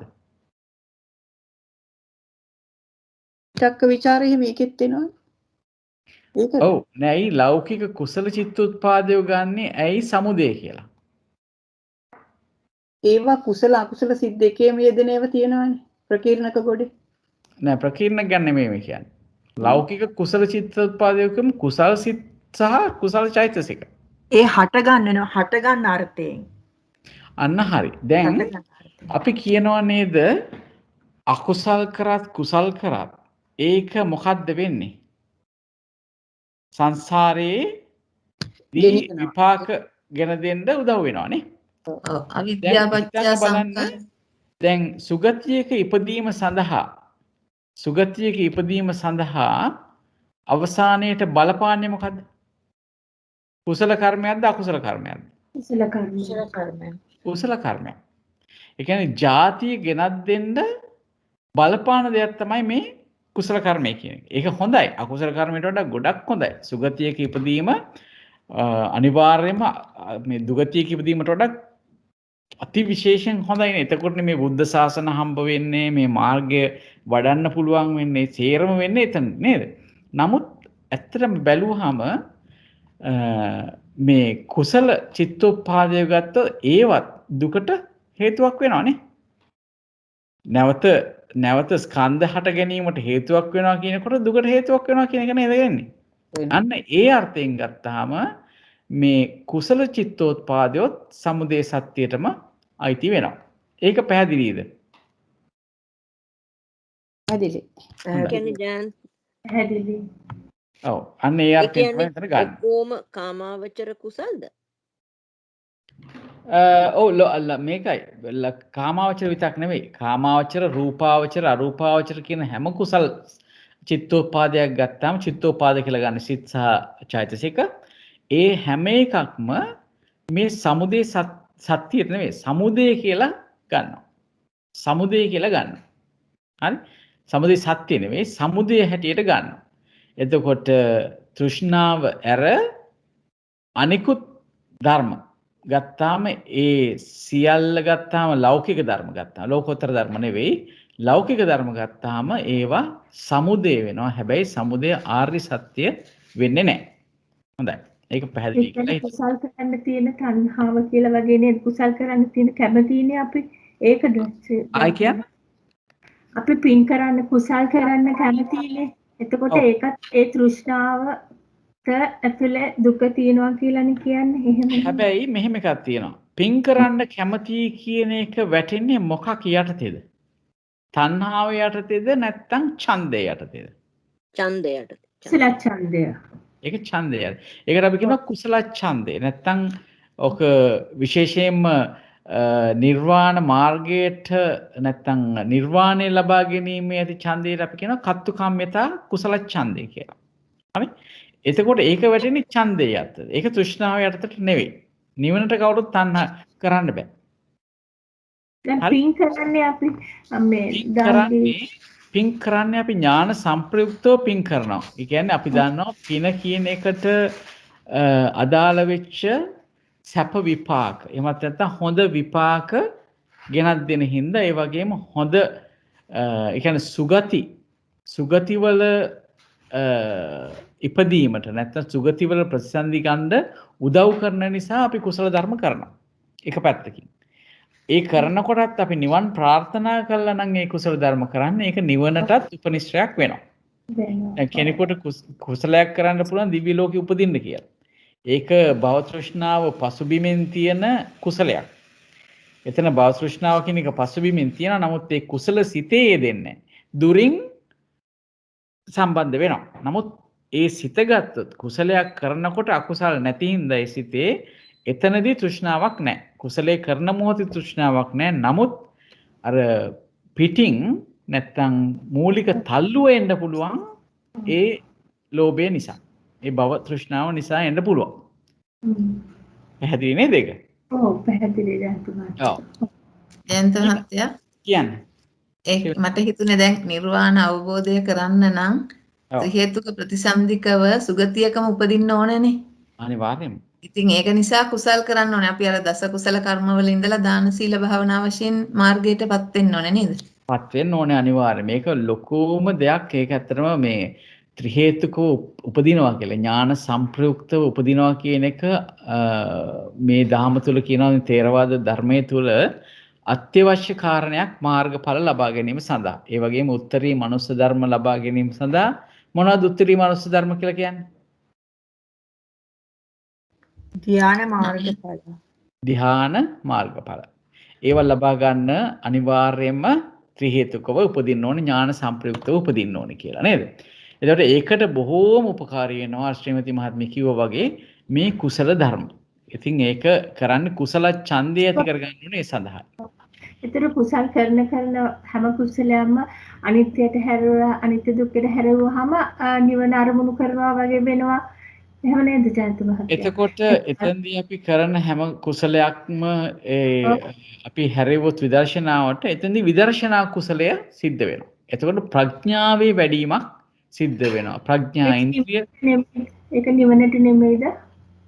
ඒව සියල්ලම නිවනට ගොඩක් උපකාරී වෙනවා. විශේෂයෙන් විදර්ශනාව කියන එක ළඟින්ම උපකාරී වෙනවා. දැන් සාමාන්‍ය මල් පහන පූජා කරන එක ශ්‍රද්ධාවෙන් යමක් කරන ඒ කුසලයක් නිවනට උපකාරී වෙනවා. ඊටත් වඩා ළඟින්ම උපකාරී වෙනවා විදර්ශනා කුසලය. විදර්ශනා කුසලේන බුදුරජාණන් වහන්සේ කියන්නේ දාන ශ්‍රීවති මහත්මිය මතක් කරන්න මේ හැම එකටම වඩා මොහොතක් විදර්ශනා අනිත්‍ය මෙනෙහි කරන එක සෑම කුසලයකටම වඩා වටිනවා කියලා කියනවානේ. අසුරු සැනක් ගහන තරම්. අසුරු සැනක් අච්චරා සංඝාත මත්තන් නේද? අසුරු සැනක් ගහන පමණින් හරි එහෙම විදර්ශනාවක් කරනවා නම් මොනවට වඩා මේ හොඳයි කියලාද කියන්නේ?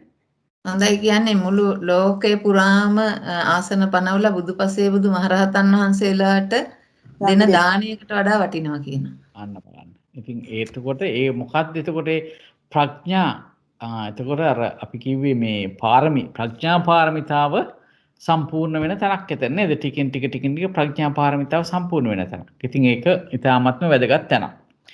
හොඳයි. ඒ තමයි තෘෂ්ණාව හැර ඉතිරි ධර්ම ටික කොහොමද මේ ආර්ය සත්‍ය නොවේ සමුදය වෙනවා. හැබැයි සමුදය ආර්ය සත්‍ය වෙන්නේ නැහැ කියන තැන තමයි අපි මේ දීර්ඝ වශයෙන් සාකච්ඡා කරේ.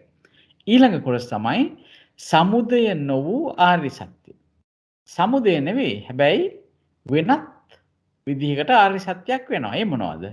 සමුදය නම් නො වූ දුක්ඛ සත්‍ය සමුදය නොවේ. ආර්ය සත්‍ය වේ. දැන් දුක්ඛ සත්‍ය ගත්තාම මේක සමුදය වෙන්නේ නැහැ. ඒක දුක්ඛ ආර්ය සත්‍යයක් වෙනවා. ඒ කියන්නේ සමුදය නොවූ ආර්ය සත්‍ය හැටියට ගන්න එතකොට මේ දුක්ඛ සත්‍ය. දුක්ඛ සත්‍ය තමයි එතෙන්දී පැහැදිලි කරලා තියෙන්නේ සමුදය නොවූ ආර්ය සත්‍ය හැටියට. ඊළඟට සමුදය වූ ආර්ය සත්‍ය. සමුදය වූ ආර්ය සත්‍ය කියලා කියන්නේ අනිවාර්යයෙන්ම තෘෂ්ණාව. තෘෂ්ණාව කියන එක සමුදයක් වෙනවා. සමුදය ආර්ය සත්‍යයක් වෙනවා. ඒක මම හිතනවා පැහැදිලි අපිට. ඊළඟට සමුදය නොවූ ආර්ය සත්‍ය නොවූ ධර්මය. දැන් බලන්න සමුදයක් නොවූ ආර්ය සත්‍යයක් නොවූ ධර්මය ගත්තාම මාර්ග සම්ප්‍රයුක්ත ධර්ම සහ ඵල චිත්තෝපාදය ගත්තාම සමුදය වෙන්නෙත් නැහැ ආර්ය සත්‍ය වෙන්නෙත් නැහැ. දැන් මතක තියාගන්න ඕනේ තැනක් මෙතන මේ. ආර්ය සත්‍ය නොවන ධර්ම තමයි මේ මාර්ග සම්ප්‍රයුක්ත ධර්ම. ඒ කියන්නේ මාර්ග කියලා කිව්වම මාර්ගාංග 8. ඒහා සම්ප්‍රයුක්ත වෙලා කියලා තියෙන්නේ ඒවා හැර ඒත් එක්ක උපදින ධර්ම. මාර්ගාංග 8 හැර මාර්ගාංග 8 සමග උපදින අනිකුත් ධර්ම. සද්ධාව තියෙනවා නේද? සද්ධා ආදී සතිය ගන්න බෑ. මොකද ඒකත් මාර්ගාංගයක්නේ. ඒ ටික හැරෙන්නේ ඉතුරු ටික ගත්තාම නේ. ඒ ටික සත්‍යයකට අයිති වෙන්නේ නැහැ. ඒ වගේම ඵලසිත ගත්තොත් ඵලසිත ඇති වෙන චෛතසික ධර්මත් සත්‍යයකට අයිති වෙන්නේ නැහැ. ඒකෝට සමුදය නොවූ ආර්ය සත්‍ය නොවූ ධර්ම හැටියට ගන්නකොට මාර්ග අංග හා එකට හට ගන්න ධර්ම ටිකත් ඒ වගේම ඵල චිත්තුප්පාද ටිකත් ගන්නවා. ඒවා ආර්ය සත්‍ය නෙවෙයි කියලා. ඒ සමුදයත් නෙවෙයි ආර්ය සත්‍යත් නෙවෙයි. එතකොට හැබැයි මෙතනදී මේ සමුදය නොවූ ආර්ය සත්‍ය කියනකොට අපිට ගන්න පුළුවන් මේ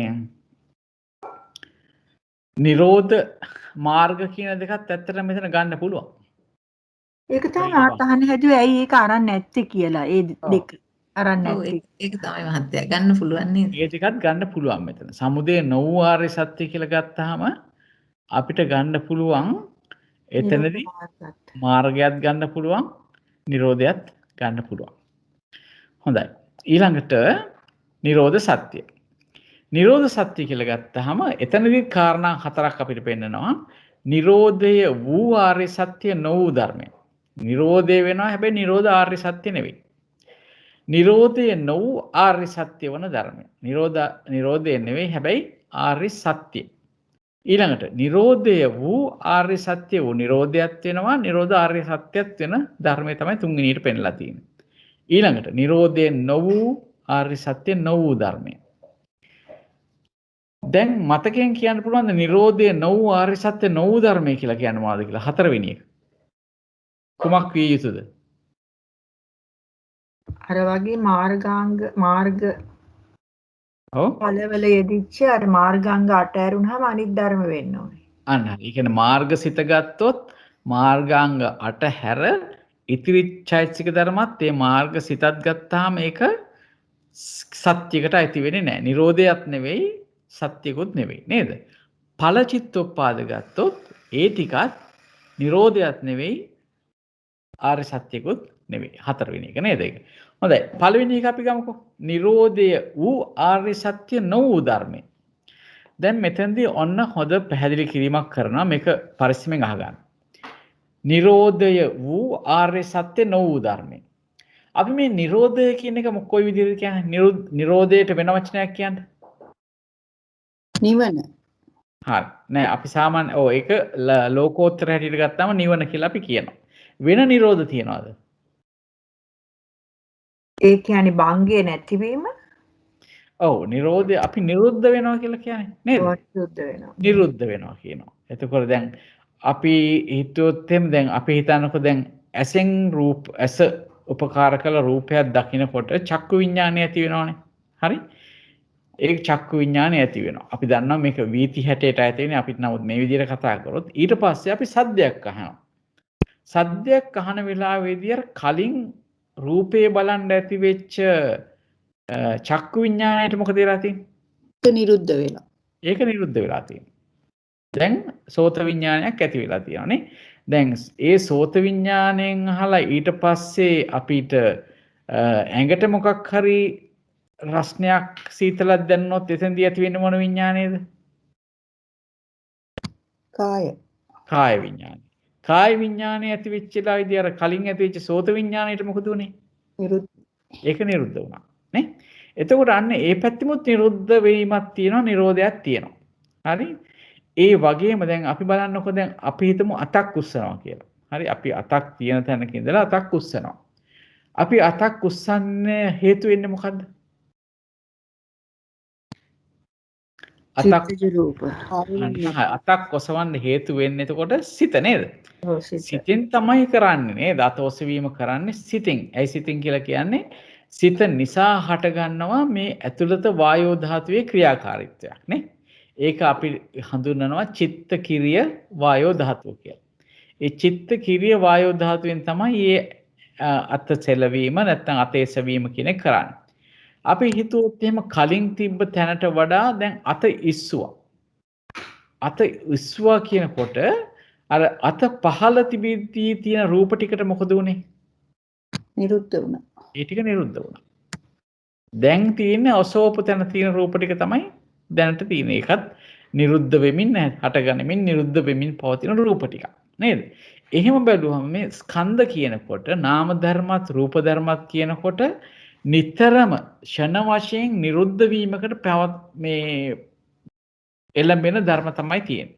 හට ගැනීමක් තියෙනවා, පැවතීමක් තියෙනවා යම් කිසි කාලයක්, නිරුද්ධ වීමක් තියෙනවා. එතකොට අපිට කියනවා මේ ෂණ වශයෙන් තමයි ඒ නිරුද්ධ වීම අපි සලකන්නේ. එතකොට මෙතන කියනවා සංස්කාර ධර්මයන්ගේ ෂණ භංග නිරෝධය. ඒ ෂණ වශයෙන් බිඳෙන බව නිරෝධයක්.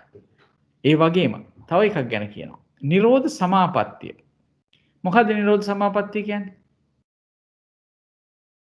නිරෝධ සමාපත්තිය කියන්නේ හිත නැති කරලා සමවදින සමාධිය. අන්න හරි. එතෙන්දී කිසිම සිතක් පහළ වෙන්නේ නැති තැනක් තමයි නිරෝධ සමාපත්තිය කියන්නේ නේද? එතනදී යම් කිසි సంతානයක් ගත්තොත් එතන පවතින ස්කන්ධ මොනවද? අපි ගමුකෝ දැන් යම් කිසි යෝගියෙක් හරි මේ මහ පොළොව ජීවත් වෙන යෝගියෙක් නිරෝධ සමාපත්තියට සමවැදුණා. සමවැදුනහම එතනදී එතන පවත්නා වූ ස්කන්ධ මොනවද? රූපස්කන්ධය විතරයි. රූපස්කන්ධය විතරයි නේද? සියලුම නාමස්කන්ධ ටික නිරෝධයි. එතන ඒකයි අපි එතන නිරෝධ සමාපත්තිය කියලා කියන්නේ. සමාපatti කියනකොටම අපි සිත් සහ චෛතසික ධර්මවනේ මූලික කරලා කතා කරන්නේ නේ, රූපේ නෙවෙයි.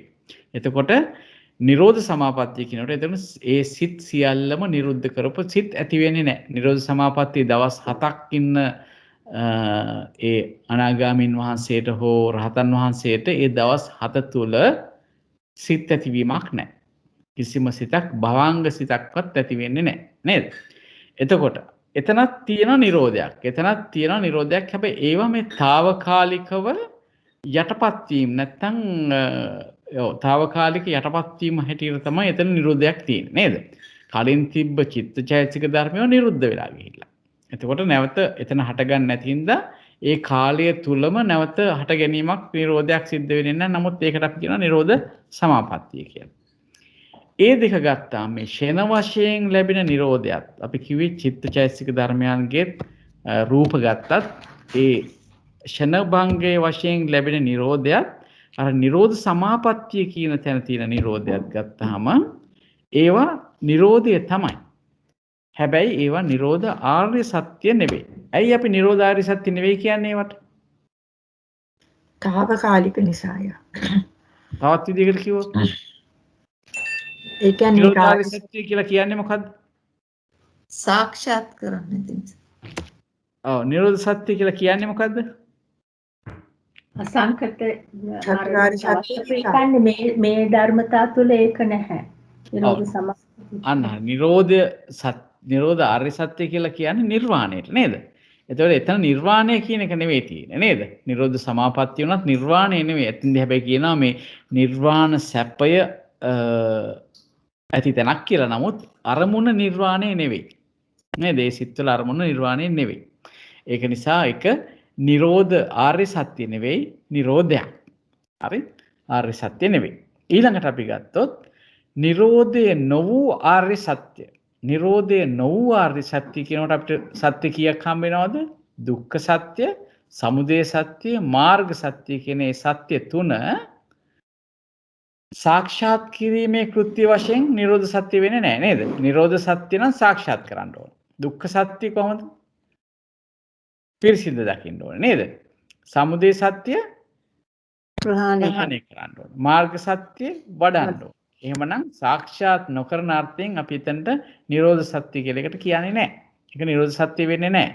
එතකොට නිරෝධයක් නෙවෙයි හැබැයි ඒවා ආර්ය සත්‍ය වෙනවා. නිරෝධය නො වූ ආර්ය සත්‍ය මොනවද? දුක්ඛ, සමුදය, මාර්ග කියන සත්‍ය තුන තමයි නිරෝධය නොවෙච්ච ආර්ය සත්‍ය. හැටියට ඒ තුන තමයි සලකන්නේ. හරි. ඊළඟ නිරෝධය වූ ආර්ය සත්‍ය.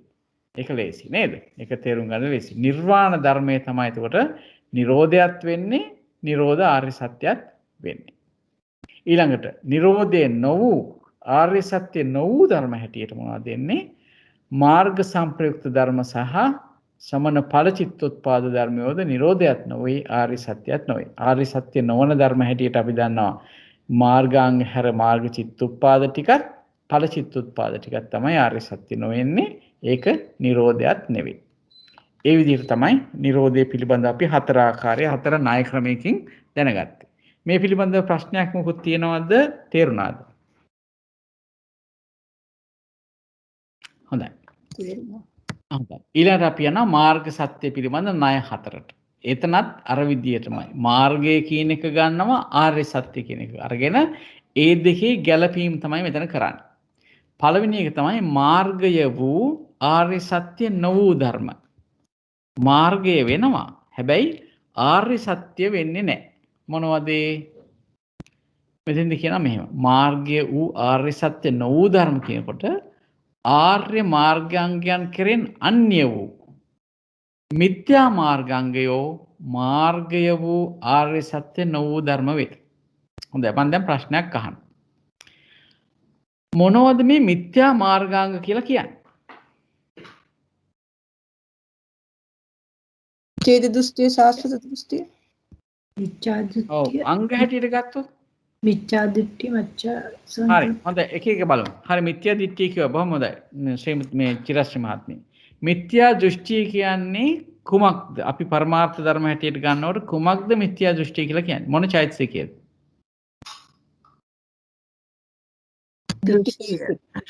ඔව් දිට්ඨි චෛතසිකය. එතකොට මිච්ඡා සංකප්ප කියන්නේ මොන චෛතසිකයද? විතක්ක. හරි.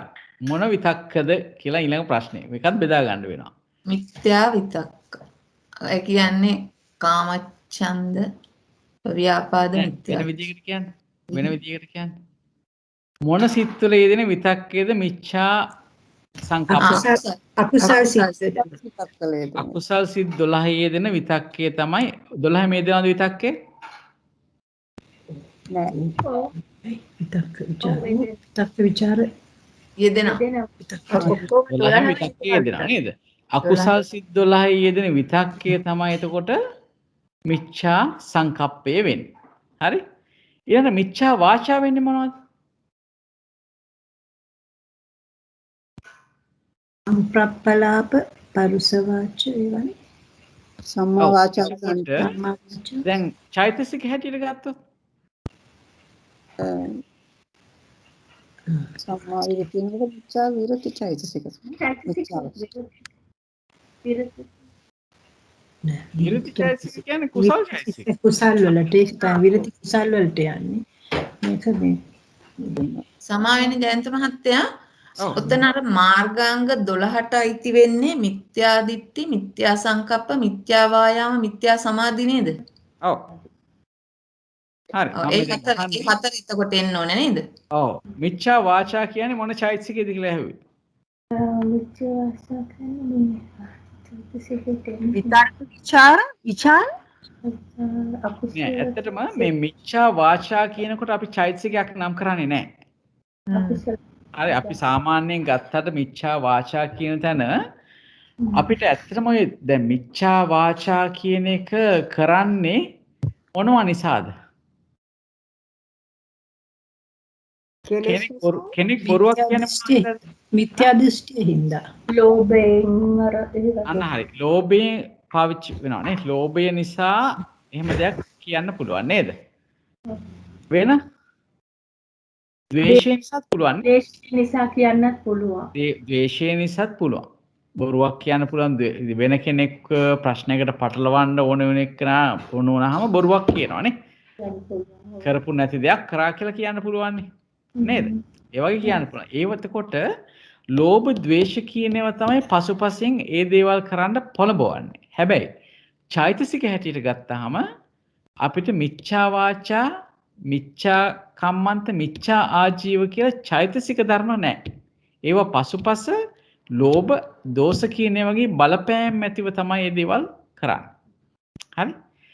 ඊට පස්සේ අපි ගත්තොත් එහෙනම් දැන් ඔන්න මිච්ඡා වාචා කියන එකට අපිට චෛතසික එකක් හොයාගන්න බැරි වුණා. එතකොට ඒක ගන්න වෙන්නේ නැහැ. මිච්ඡා කම්මන්ත, මිච්ඡා ආජීව කියන ටික අපිට අයින් කරන්න වෙනවා මේ මිත්‍යා මාර්ගාංගයන්ගෙන්. හරි? එහෙම අංගයන් ලැබෙන්නේ නැහැ චෛතසික ධර්ම හැටියට.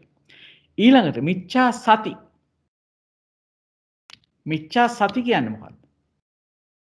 මේකුත් නෑ. සති කියලා චෛතසිකයක් අකුසල් පැත්තේ නෑ. ඒකට මිච්ඡා සති කියන එකත් ඇත්තටම එහෙම ගන්න පුළුවන් දෙයක් නෙවෙයි නේද? හරි. ඒතකොට මිච්ඡා සති කියලා චෛතසිකයක් නෑ. ඊළඟට මිච්ඡා සමාධි. අකුසල් චේතන මිච්ඡා වායාම.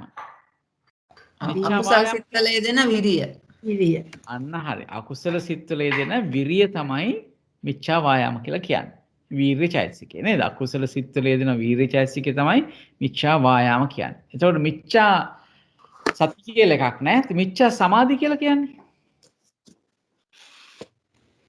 ඒකාග්‍රතාව නේද? මේ ඒකාග්‍රතාවයේද මොන සිත්වල යෙදෙන ඒකාග්‍රතාවයේද? අකුසල් සිත්වල යෙදෙන අකුසල් සිත්වල යෙදෙන ඒකාග්‍රතාවය තමයි මිච්ඡා සමාධි කියන්නේ. එතකොට ශ්‍රීමති මහත්මිය කියන්නකෝ අපිට කීයක් හම්බුණාද මේ මිත්‍යා මාර්ගාංගය කියලා?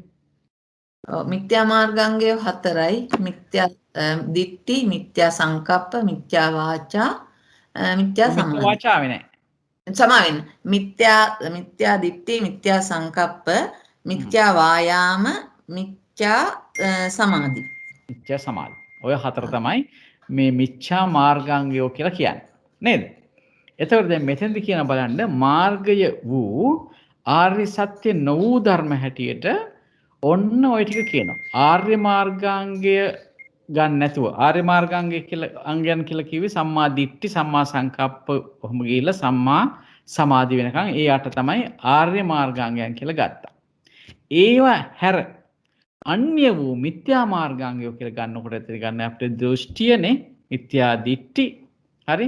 මිච්ඡා සංකප්ප කියන මේ අකුසල් සිත්වල යෙදෙන විතර්කය, ඊට පස්සේ මිත්‍යා වායාම කියන විරිය, ඒ අකුසල් සිත්වල යෙදෙන විරිය, ඊළඟට මිත්‍යා සමාධි කියන ඒ සිත්වල යෙදෙන ඒකාග්‍රතාවය. ඔන්න ඔය 4 තමයි මේ මාර්ගය වූ ඒ මාර්ගය කියන්නේ එතන මිත්‍යා මාර්ගය. මාර්ගයක් තමයි ඒක. හැබැයි මිත්‍යා මාර්ගයක්. මේ කොහෙට ගෙනියන මාර්ගයක්ද මේක? දුගතියට ගෙනියන මාර්ගය. දුගතියට ගෙනියන මාර්ගයක්. හරි. එහෙම නැත්නම් බොහෝ දුක් ඇති කරන මාර්ගයක්. ඒ මාර්ගයෙන් ගත්තාම ඒවා මාර්ග අංග තමයි. ඒවා මිත්‍යා මාර්ග අංග. හැබැයි ඒවා ආර්ය සත්‍යයකට මාර්ග ආර්ය සත්‍ය කියලා කියන්න පුළුවන් කමක් නැහැ. නේද? ඒකයි මෙතනදි කියන්නේ. ඊළඟට දෙවෙනි එක මාර්ගය නො වූ ආර්ය සත්‍ය. මොනවද මාර්ගය නො වූ ආර්ය සත්‍ය කියලා කියන්නේ? දුක්ඛ සමුදය නිරෝධ කියන ආර්ය සත්‍ය තුන තමයි මාර්ගය නො වූ ආර්ය සත්‍ය කියලා කියන්නේ. ඒක පැහැදිලි අපිට. ඒකට හේතුව තමයි මාර්ගය කියන එක භාවේතබ්බ. එහෙම නැත්නම් භාවිතා කළ යුතු නැත්නම් වැඩිම කෘත්‍යයෙන් කර යුතු දෙයක් නේ මාර්ග සත්‍ය කියන්නේ. දුක්ඛ සමුදය නිරෝධ කියන තුන වැඩි යුතු දෙයක් නෙවෙයි. ඒක නිසා ඒක අපි මාර්ග සත්‍ය හැටියට ගන්නෙ නෑ. ඒව හැබැයි වෙනම ආර්ය සත්‍යයන් වෙනවා. මාර්ගයේ නො වූ ආර්ය සත්‍යයන් තුනක් තියෙනවා. ඒ තමයි දුක්ඛ ආර්ය සත්‍ය, සමුදය ආර්ය සත්‍ය, නිරෝධ ආර්ය සත්‍ය. හරි. ඊළඟට මාර්ගය වූ ආර්ය සත්‍ය. මාර්ගය වූ ආර්ය සත්‍ය කියලා ආර්ය මාර්ගාංගය 8 දෙන මාර්ගයත් වෙනවා. ඒ වගේම ආර්ය සත්‍යයත් වෙනවා. මාර්ග ආර්ය සත්‍ය කියලා කියන්නේ මේ මාර්ගය මාර්ගාංග 8 දෙනාට. ඒක පැහැදිලි නේද? ඊළඟට තමයි මාර්ගය නො වූ ආර්ය සත්‍ය නො වූ ධර්ම. කියනකොට අපි නැවත වරක් ගන්න වෙන්නේ. එතකොට මාර්ග සිත්වල උපදින මාර්ගාංග 8 ගත්තාම ඒක අයින් කරාම ඉතුරු වෙන චිත්තචෛතසික ධර්මය මාර්ග චිත්තුප්පාද ටික මාර්ගාංග අයින් කරාම ලැබෙන චිත්තුප්පාද ටිකත් ඒ වගේම ඵල චිත්තුප්පාදයත් ගත්තාම ඒවා මාර්ගත් වෙන්නේ නැහැ ආර්ය සත්‍යයක් වෙන්නේත් නැහැ. ඔන්න ওই විදිහට තමයි මේ ක්‍රම 4ට මේක ඉගෙන ගන්න කියලා කියන්නේ. ඇයි අපි මෙහෙම ඉගෙන ගන්නේ? ඉගෙන ගන්න වෙන වෙනම ඒවයි කෘත්‍ය අස්සන්ට ඉගෙන ගන්න. අන්න ඒකයි. මේවා කියවුවහම නැත්නම් මේ දැනුමෙන් තමයි අපිට මේ පිළිබඳ ඒතර බුදුරජාණන් වහන්සේගේ සර්වඥතා ඥානය ගැන අපිට ඉතාමත්ම ශ්‍රද්ධාවක් ඇති වෙන තැනක් මේ සියල්ල දැකපු උතුමන් වහන්සේ කියන එක නේද? ඒ වගේම දැන් කෙනෙක් මේ ධර්ම ඉගෙන ගන්නවා නම් ස්කන්ධ වශයෙන්, ආයතන වශයෙන්, ධාතු වශයෙන්, සත්‍ය වශයෙන් මෙන්න මේ කියන වටපිටාව දැනගත්තාම එයා දන්නවා එයා වෙන මේවත් එක්ක පැටලෙන්නේ නැහැ. වෙන ඒවාත් එක්ක පැටලලා නොමග යන්න තියෙන අවස්ථාව බොහෝ සෙයින් අඩු වෙලා යනවා. ඉතින් ඒක නිසා මේ පහසුයි අනිත් එක. විදර්ශනාවට පහසු වෙනවා නේද? එතකොට අපි දන්නවා ඇත්තටම දැන් කෙනෙක් මේව නොදන්න කෙනෙක් සමහර වෙලාවට වෙන වෙන අර්ථ වලින් හිතන්න පුළුවන් නේද? ඒ කියන්නේ දැන් දුක්ඛ සත්‍ය පිරිසිදු දකින්නවා කියනකොට අපි දුක්ඛ සත්‍ය පිළිබඳව විතරයි පිරිසිදු දැකීමක් කරන්න ඕනේ. ඒක තමයි හරියාකාරව පිරිසිදු දැකීමක් කරන්න ඕනේ. දුක්ඛ සත්‍ය දුරු කරන්න යනවා නම් ඒ මොකක්ද ඒ ගන්න පියවර? දුක්ඛ සත්‍ය දුරු කරන පියවර තමයි කාම සුඛල්ලිකාන යෝගී. දුකෙන් අයින් වෙලා කාම සුඛල්ලිකාන යෝගී යෙදෙනවා කියලා කියන්නේ වැරදි මාර්ගයක් අනුගමනය කරන එක. ඒ දුක නැති කරන එක වෙන දෙයකින්. නේද? ඒ කාමභෝගීව යම් කිසි දුකකින් මිදෙන එක. ඒක ඒ විතර බලනකොට ඒ වැරදි මාර්ගවල යන්න තියෙන අවස්ථාවකුත් තියෙනවා. ඉතින් මේවා මේ විදිහට දැනගන්න එක මම හිතනවා අපි හැමෝටම අදටත් හෙටටත් ඒ වගේම යම් කිසි දවසකටත් අපිට ප්‍රයෝජන වෙයි මේ අපේ පාරමී පුරා ගැනීමේ අවස්ථාවක් තමයි අපිට ලැබිලා තියෙන අපේ ප්‍රඥා පාරමිතාවත් ඒ වගේම අපිට නොයෙකුත් ආකාරයේ අපේ ඉන්ද්‍රිය ධර්ම බල ධර්ම දියුණු කරනවටම තමයි පාරමී පුරනවා කියලා කියන්නේ. ඉතින් අන්න ඒ ඉන්ද්‍රිය ධර්ම බල ධර්ම දියුණු කරගන්න මේ සියලු දේ අපිට උපකාර වෙයි. එහෙනම් මම හිතනවා අදට අපි කරුණු ගොඩාක් කතා කරා. මේ කරුණු පොතේ තියෙනවට වඩා අපි ගොඩාක් විස්තර කතා කරපු නිසා අද කාලේ ගත වුණා ඒ සම්බන්ධයෙන්. අපි මේ ගැන කාට හරි ප්‍රශ්නයක් තියෙනවද අවසාන වශයෙන්? තව එක දෙයක් යන්ත මහත්තයා සමා වෙන්න අර පිරිසිදු දකින්නවා කියන්නේ දුක හැටියට අවබෝධ කරගන්න එක නේද? දුක පිරිසිදු දකින්නවා කියන එක කියන බණ කතාව කාට දෙකට උදව් කරන්න පුළුවන්. දුක පිරිසිදු දකින්නවා කියන එකේ තේරුම. ඒක පිරිසිදු දකින්නවා කියන එක තුන් ආකාරයක් තියෙනවා නේද මහත්තයා? ඥාත පරිඥා, තීරණ පරිඥා, පහාන පරිඥා වශයෙන්. ඒ කියන්නේ ඥාත පරිඥා කියන්නේ දුක කියන එක දුක්ඛ සත්‍ය දුක මොකක්ද කියලා දැනගන්න එක. ඊට පස්සේ ඒක තීරණය කරනවා මේ දුක කියන එක පිරිසිදු දැකලා දුකින් මිදෙන්න ඕන කියන තීරණය ගන්නවා. ඊට පස්සේ පරිඥා කියලා ඒ විදර්ශනා වශයෙන් දුක නැති කරගන්න භාවනා මාර්ගයට යෙදෙන එක. ඒ වගේ අදහසක් තමයි. ධම්මචක්ක සූත්‍රයේ තියෙන සත්‍ය ඥාන, කෘත්‍ය ඥාන, කෘත ඥාන කියලා එතන කියන්නේත් ඒක කියනවා නෑ. මම ඒ සරල වශයෙන් දැන් අපි දුක පිරිසින් දකින්නවා කියන්නේ දැන් අපිට දුක කොහොමද ඒක මේ ඒක ඒ කියන්නේ දුක ආර්ය සත්‍ය දුක විදිහට ජාතිපි දුක්ඛ, ජරාපි දුක්ඛ ඒ ආදී වශයෙන් අපි දුක එකිනෙකක් බලන්න පුළුවන්. අපි එදා අර දුක කතා කරේ. අර මේ මුල ඉඳලම ගබ්බාවක්කාන්ති මූලක දුක්ඛයේ ඉඳලාම අපි ගත්තේ ඊළඟට මරණ දුක වෙනකම්ම. එතකොට ජාති ජරා මරණ ශෝක පරිදේව දුක්ඛ දෝමනස් උපායාස අප්පිය සංපයෝග පිය විප්පයෝග යම් පිච්ඡන්න ලබති තම්පි දුක්ඛං සංකිට්ඨේන පංච උපාදානස්කන්ධා දුක්ඛ. එතකොට දුකේ එක එක අංගයක් අපිට බලන්න පුළුවන්. මේක එක ක්‍රමයක් මං හිතන්නේ හොයලා බලන්න.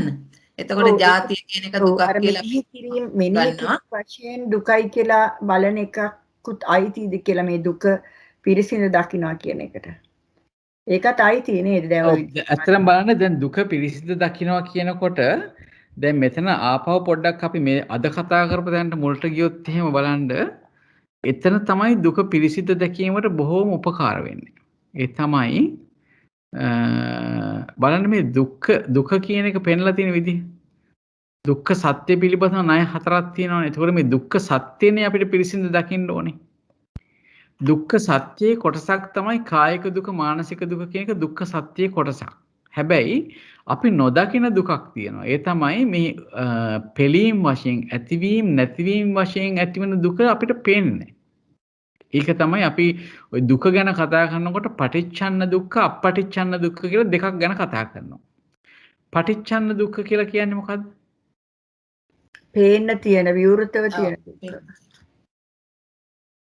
එක්ස්පීරියන්ස් රදයක අංකයක්ම ඒ වගේ අපිට දැනෙන නෑ පටිච්චන්න කියන්නේ පටිච්චන්න කියන්නේ වැහිච්ච දුක වැහිලා තියෙන වැහිලා පටිච්චන්න කියන්නේ වැහිච්ච දුක. පටිච්චන්න කියන්නේ වැහිලා නැති එක. ඔව් වැහිලා නැති දුක තමයි අපිට දැනෙන්නේ. කායික දුක මානසික දුක කියන එක වැහිලා නැති දුක. හරි?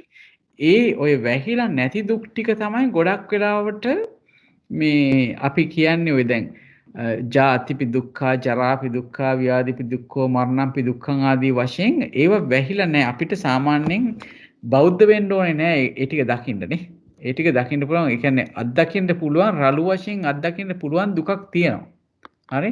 දැන් හිතන්නකෝ දැන් හැම කෙනෙකුටම එක එක ජීවිතේ කොච්චර අවස්ථා තියෙනවද ඒ වගේ දුක් එනනේ. ඥාති ව්‍යසනේ නිසා, භෝග ව්‍යසනේ නිසා, ලෙඩ රෝග නිසා ඒවා අපි අපටිච්චන්න දුක්ඛය කියලා නම් කරනවා. නමුත් මේ පටිච්චන්න දුක්ඛය කියන එක තමයි බුදුරජාණන් වහන්සේගේ දේශනාවේ තියෙන ගැඹුර. සැඟවිලා තියෙන දුක මතු කර ගන්න පුළුවන් නම්. දැන් ඔය අපටිච්චන්න දුක්ඛය ඒ කියන්නේ විවෘත වෙච්ච දුක්ඛය ගත්තාම ඒ දුක නිසා තමයි බ්‍රහ්ම ලෝක වලට යන්න කෙනෙක් පාර හදාගන්නේ. ඒ මේ කයෙන් එන දුක වළක්වන්න මනසට එන දැන් බලන්න බ්‍රහ්ම ලෝක ගත්තාම එතන ද්වේෂයක් ඇති වෙන්නේම නැහනේ. ද්වේෂයක් ඇති වෙන්නේ නැහැ කියලා කියන්නේ දුකක් එන්නේ නැති තැනක්නේ. නේද? ද්වේෂ සිතුවිලි පහළ වෙන්නේ නැහනේ. දැන් අපිට දුකක් එන තැන තියෙන්නේ මොකද්ද? දුක කියන එක ඇති වෙන්නේ කොයි තැන්වල දුක ඇති වෙන්නේ? අපි සිත් හැටියට ගත්තොත් සිත් කීයක තියෙනවද දුක්ඛ දෝමනස් කියන දෙක? දෙකක තියෙනවා. තුනක තියෙනවානේ. තුනක තියෙනවා. හරි කය නිසා කයෙන් කයට ඇති වෙන දුක තියෙනවානේ කායික දුක්ඛය. නේ? අහේතුක සිත් ගොඩේ අපි කතා කරනවා අකුසල විපාක කාය විඥානය කියන්නේ දුක්ඛ සාගත කාය විඥානය. දුක්ඛ සාගත කාය විඥානය කියන තැන ඔන්න දුක තියෙනවා. ඊළඟට මානසික දුක ඇති වෙන තැන් දෙකක් පෙන්වනවා. ඒ මොනවද? අර දෝමනස්ස සහගත සිත් දෙකනේ. දෝමනස්ස සහගත සිත් දෙක. ද්වේෂ මූල සිත් දෙක පෙන්වනවා. ඒතකොට ද්වේෂයත් එක්ක තමයි මේ දෝමනස්ස එන්නේ නේ. කයත් එක්ක තමයි කායික දුක්ඛය එන්නේ. බ්‍රහ්ම ලෝකවල ওই තුනම තියෙනවද? තුනම නැහැ. තුනම නැහැ. එහෙනම් ඔන්න දුකෙන් මිදෙන මාර්ගයක් කෙනෙක් හොයා ගන්නවා බ්‍රහ්ම ලෝකේ. ඒ තුනම නැහැනේ. නේද? හැබැයි එතනදී ස්කන්ධ දුක එයා දකින්නවද? දැන් මේ බුදුදහම අහලා නැති කෙනෙක් ස්කන්ධ දුක ගැන එයා දකින්නේ නැහනේ. නේද? ස්කන්ධයන්ගේ උදේවය වශයෙන් තියෙන පෙළීම් දුක ඒ කිසිම දෙයක් දකින්නේ නැහැ. ඉතින් අර මේ පටිච්චන්න දුක්ඛේ වැහිලා තියෙන දුක දකින්නේ නැහැ මේ දහම ඇහුවේ නැත්තම්. ඉතින් ඒ වගේම දැන් අතන කෙලවර කියලා හිතාගත්ත එක්කනට තාපහු තවත් එතනින් නවතින්නේ නැහැනේ. ඊට පස්සෙත් තියෙනවනේ භවයේ මේ සංසාර වටේ සැරිසරන ගතියක් නේද? ඉතින් ඒ සියල්ලම දකින්න ඕනේ මේ දුක්ඛ සත්‍ය හරියට දකින්නවා කියලා කියන්නේ. ඒ කියන්නේ සැඟවිච්ච දුකයි, බහුලව පේන්න තියෙන දුකයි, ඒ සියල්ලම දකින්න ඕනේ. දැන් මෙතන ඒක තමයි කියන්නේ මේ ආර්ය සත්‍ය නොවූ දුකකුත් තියෙනවා. දුක් නොවූ ආර්ය සත්‍යයකුත් තියෙනවා. දුක වෙච්ච ආර්ය සත්‍ය වූ ධර්මයකුත් තියෙනවා. ඒ වගේම දුකත් නොවන ආර්ය සත්‍යත් නොවන ධර්මයක් තියෙනවා. මේ හැම ආකාරයෙන්ම එක එක ණය ක්‍රමයෙන් මේ දුක පැහැදිලි කර ගැනීම තමයි දුක පිරිසිඳ දකින්නවා කියලා කියන්නේ. එතකොට ඒකට ඉතින් කායානුපස්සනාවෙන් පටන් ගත්තාම අපිට ප්‍රකටව දැනෙන දුක හොඳට වැටහෙනවා. ඉරියව් පැවැත්මේ තියෙන දුක. ඒ ආශ්‍රයෙන් ඉතිරි දුකත් ටික ටික ගැඹුරින් ගැඹුරට බලා ගැනීමේ හැකියාවක් ඥානයක් උදා වෙයි. හොඳයි. ගොඩක් පින් තෙරුවන් සරණයි. තෙරුවන් සරණයි. එහෙනම් අපි අද දවසේ සාකච්ඡාවත් අපි විදර්ශනාවට භාජනය කරලම අපි පින් දෙමු. මොකක් හරි කිව්වද? නෑ අයිරින් ෆෝන් එකෙන් කාට දාන්න. හොඳයි. එහෙමනම් ශ්‍රීමති මහත්මියට ඉතාමත්ම ගෞරවයෙන් යොමු වෙනවා. අද මේ අපි කතා කරපු ටිකත් විදර්ශනාවට අපි ලක් කරලා ඊට පස්සේ දෙවියන්ට පින් දෙමු අපි. හොඳයි. තෙරුවන් සරණයි. හොඳයි. ශ්‍රීමති මහත්මිය. තෙරුවන් සරණයි ජයන්ත මහත්මියතුළු සමටම අද දවසේත් අපි පැය දෙකක් තරම් කාලයක් චතුරාර්ය සත්‍ය ධර්මයේ දහම් සම්මස්සනයක යෙදුණා.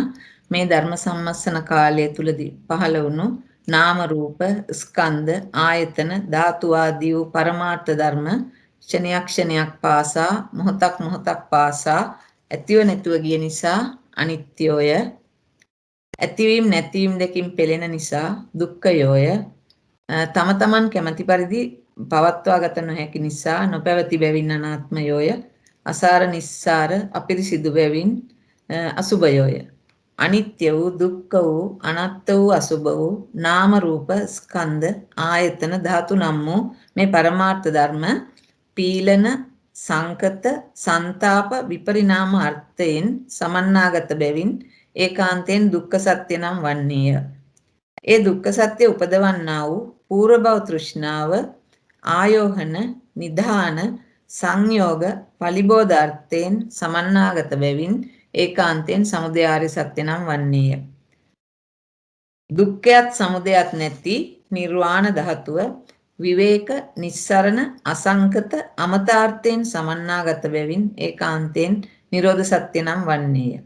දුක පිරිසිඳ දකින සමුදය ප්‍රහාණය කරන නිරෝධය සාක්ෂාත් කරන්නා වූ ආර්ය අෂ්ටාංගික මාර්ගය නීයානික හේතු දස්සන අධිපතේ යාර්ථයෙන් සමන්නාගත බැවින් දුක්ඛ නිරෝධගාමිනී මාර්ග සත්‍ය නම් වන්නේය.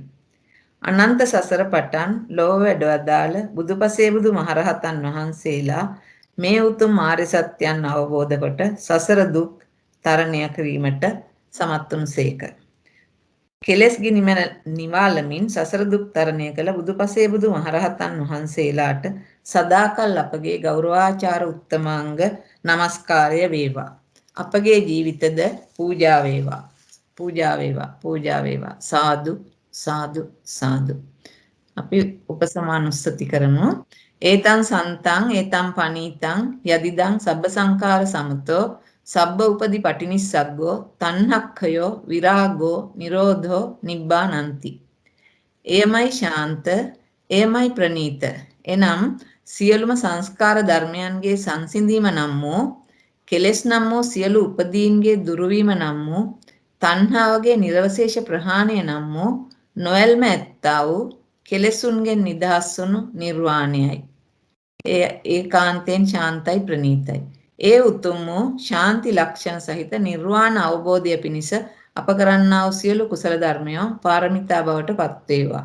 සසර සැරිසරනතුරු සත්පුරුෂ කල්යාණ මිතුරු ඇසුර ලැබමින් නිර්මල සද්ධර්ම රත්නය ශ්‍රවණය කරමින් ත්‍රි හේතුක ප්‍රතිසන්දි ලැබමින් සුව පහසුවෙන් චතුරාර්ය සත්‍ය අවබෝධයෙන් සසර දුක් ගිනි නිවාලන්නට මේ කරන සියලුම කුසලානිසංස අප සැමටම පාරමිතා බවට පත් වේවා. අපගේ ගුරුතුමන්ට කල්යාණ මිතුරු මිතුරියන්ටත් එසේම වේවා. සාදු සාදු සාදු.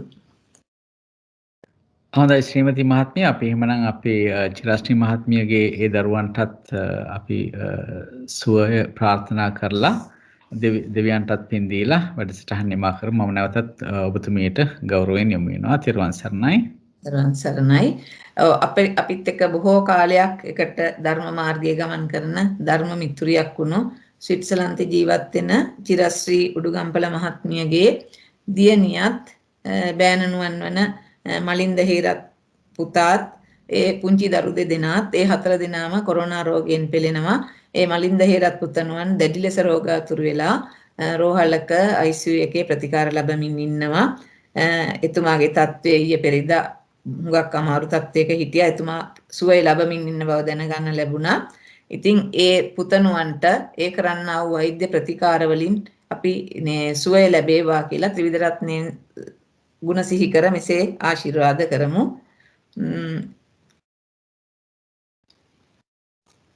අද දිනයේත් අප චතුරාර්ය සත්‍ය සම්මාර්ෂණය කිරීමෙන් රැස් කරගත්තු සියලුම කුසලානිසංස සහිත කුසල් සිතින් අපි මේ ආශිර්වාදය කරනවා. ත්‍රිවිධ රත්නයේ සතු අපරිමිත ගුණ බලයෙන්ුත් ආර්ය බ්‍රහ්මරාජින් වහන්සේලා, ආර්ය දිව්‍ය රාජින් වහන්සේලාත්, මහබෝසතාණන් වහන්සේලාත් සතු අනන්ත පරිමාණ ගුණ බලයෙන්ුත් අප රැස් කරගත්තා වූ අනන්ත පරිමාණ කුසලානිසංස බලයෙන්ුත් අපගේ ශීලාදී ගුණ බලයෙන්ුත් අප මේ අපගේ කල්යාණ මිත්‍රියගේ දරුවන් වන මලින්ද මහතා ඇතුළු ඒ දරු පවුලටම අප්‍රමාණ සිතක් ශාන්තියක් යහපතක් ආරක්ෂාවක් ආශිර්වාදයක් වේවා. මලින්ද පුතාට ඒ කරන්නා වූ ප්‍රතිකාර වලින් ඒකාන්ත ගුණ ලැබිලා ඉතා ඉක්මනින් සුවය ලැබෙන්නට මේ සියලු කුසල් ආශිර්වාද වේවා, හේතු වේවා, වාසනාව වේවා. ගෙදර රැඳී ප්‍රතිකාර ගන්නා ඒ දරුවනුත් දියණියත් ඉතා ඉක්මනින් සුවපත් වේවා කියලා අපි ගාථාවකින් ආශිර්වාද කරමු.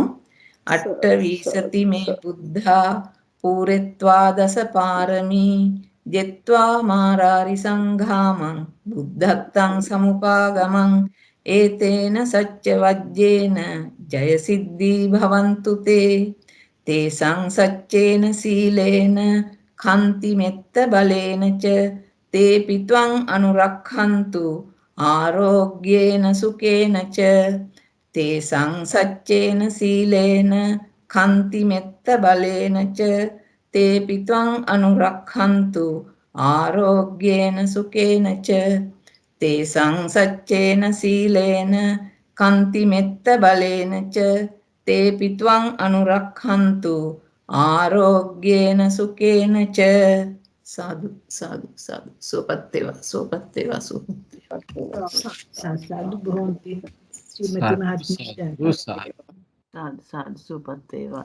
එහෙනම් මහත්ය වැඩසටහන නිමා කරමුද? හොඳයි, වැඩසටහනත් අපි නිමා කරමු. තෙරුවන් සරණයි. තෙරුවන් සරණයි. අප අද දවසේත් ධම්ම සම්මස්සනේනොත් විදර්ශනාමය කුසලානිසංසත් රැස් කරගත්තා ඔය සියලු කුසල් අපි ආර්ය දිව්‍ය රාජානන් වහන්සේලාට, බ්‍රහ්ම රාජින් වහන්සේලාටත්, සියලුම පින් කැමැති සම්‍යක් දෘෂ්ටික දෙවියන්ටත් අනුමෝදන් කරමු. මියගිය ඥාතීන්ට අනුමෝදන් කරමු. ඒ වගේම ප්‍රාර්ථනා වාක්‍ය කියලා වැඩසටහන නිමා කරමු. පළමු කොට දෙවියන්ට පින් දෙමු. ආකාසට්ටා ච බුම්මට්ටා දේවා නාග මහිද්దికා පුඤ්ඤන්තං අනුමෝදිත්වා චිරං රක්ඛන්තු සම්බුද්ධ ශාසනං. ආකාසට්ටා ච බුම්මට්ටා දේවා නාග මහිද්దికා පුඤ්ඤන්තං අනුමෝදිත්වා චිරං රක්ඛන්තු සම්බුද්ධ දේශනං. ආකාසට්ටා ච බුම්මට්ටා දේවා නාග මහිද්దికා පුඤ්ඤන්තං අනුමෝදිත්වා චිරං රක්ඛන්තු සම්බුද්ධ ශාවකා චිරං රක්ඛන්තු ත්වං සදා. මියගේ ඥාතීන්ට පින් දෙමු. ඉදම්මේ ඥාතීනං හෝතු සුඛිතා හොන්තු ඥාතයෝ. ඉදම්මේ ඥාතීනං හෝතු සුඛිතා හොන්තු ඥාතයෝ. ඉදම්මේ ඥාතීනං හෝතු සුඛිතා හොන්තු ඥාතයෝ. මෙසේ ප්‍රාර්ථනා කරමු. ඉමිනා පුඤ්ඤ කම්මේන මාමේ බාල සමාගමෝ සතං සමාගමෝ හෝතු යාව නිබ්බානපත්තියා. ඉදම්මේ පුඤ්ඤ කම්මං ආසවක්ඛයාවහං හෝතු. ඉදම්මේ පුඤ්ඤ කම්මං ආසවක්ඛයාවහං හෝතු. ඉදම්මේ පුඤ්ඤ කම්මං ආසවක්ඛයාවහං හෝතු. සබ්බ දුක්ඛා පමුජ්ජතු. සාදු සාදු සාදු. අද දවසේත් අප රැස් කරගත්තු සියලුම කුසල් ධර්ම ශ්‍රවණමය වශයෙන්, විදර්ශනාමය වශයෙන්, ධම්ම සම්මස්සනේ වශයෙන් රැස් කරගත් සියලුම කුසලානිසංස අපි කෘතවේදීව ජයන්ත මහත්මයාට අනුමෝදන් කරනවා. එතුමාට මෙලොව වශයෙන් නිදුක් නිරෝගී සුවපත් දීර්ඝායුෂ ජීවිතයක් ලැබමින් ඊතාසුව පහසුවෙන් මේ ධර්ම මාර්ගයේ ගිහිල්ලා බොහෝ පිරිසකට බොහෝ කාලයක් මේ ආකාරයට මේ ශාසනික සේවාවල් පවත්වාගෙන යමින් Tamanගේ නිර්වාණ මාර්ගයත් පසක් කරගන්න මේ සියලු කුසල් හේතු වේවා වාසනාව වේවා කියලා. ඒ වගේම එතුමා සතු යම්තාක් කුසල් බලේනොත් එතුමාගේ දේශනාමය කුසලුත් අපකුසලුත් සියල්ලම උපනිශ්‍රේ වීමෙන් එතුමාට නිදුක් නිරෝගී සුවපත් දීර්ඝායුෂ ජීවිතයක් ලබන්නටත් කරන කියන මේ ශාසනික සේවාවන් දියුණුවන්නටත් පතන උතුම් බෝධියකින් සුව පහසුවෙන් චතුරාර්ය සත්‍ය අවබෝධ කරගන්නටත් හේතු වේවා වාසනාව වේවා. ඒ වගේම එතුමා ධර්මයේ ඉගෙන ගත්තා වූ ගෞරවනීය ස්වාමීන් වහන්සේලාට ගුරු උතුමන්ටත් දෙමව්පියන් ඇතුළු පවුලේ සැමටත් පරලෝසපත් යම්තාක් ඥාතීන්ටත් නෝනා මහත්මියට දරුවන්ටත් අපි ඊටාම කෘතවේදීව මේ සියලු කුසල් අනුමෝදන් කරනවා. ඒ සෑම සියලුම දෙනාත් මෙලොව වශයෙන් නිදුක් නිරෝගී සුවපත් දීර්ඝායුෂ ජීවිත ලබත්වා පරලෝසපත් ඥාතීහු සුගතියෙන් සුගතියටමපත් වෙත්වා සෑම සියලුම දෙනාම ඊතා සුව පහසුවෙන් චතුරාර්ය සත්‍ය අවබෝධ කරත්වා.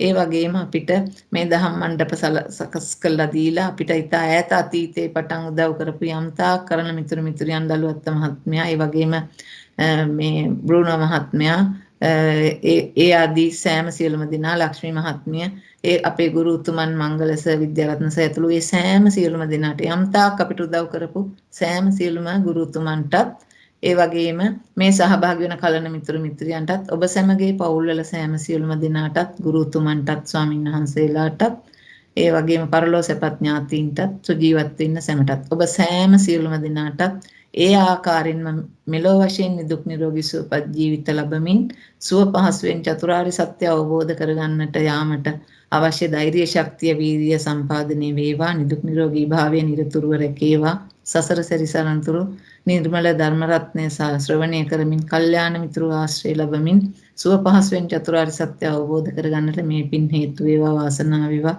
පරලෝසපත් යම්තාක් ඥාතීහුද පින් කැමති ඕනෑම කෙනෙකුටත් මේ සියලු පින් අනුමෝදන් වීමෙන් සුගති භූමිය වලින් සුගතියටමපත් වී සුව පහසුවෙන් චතුරාර්ය සත්‍ය අවබෝධ කරත්වා.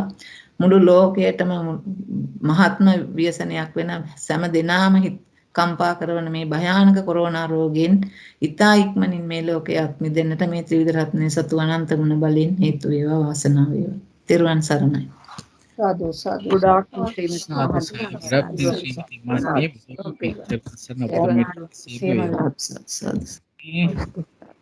බොහොම පිං ජයන්ත මහත්මිය ශ්‍රීමති මහත්මිය බොහොම පිං ඔබ.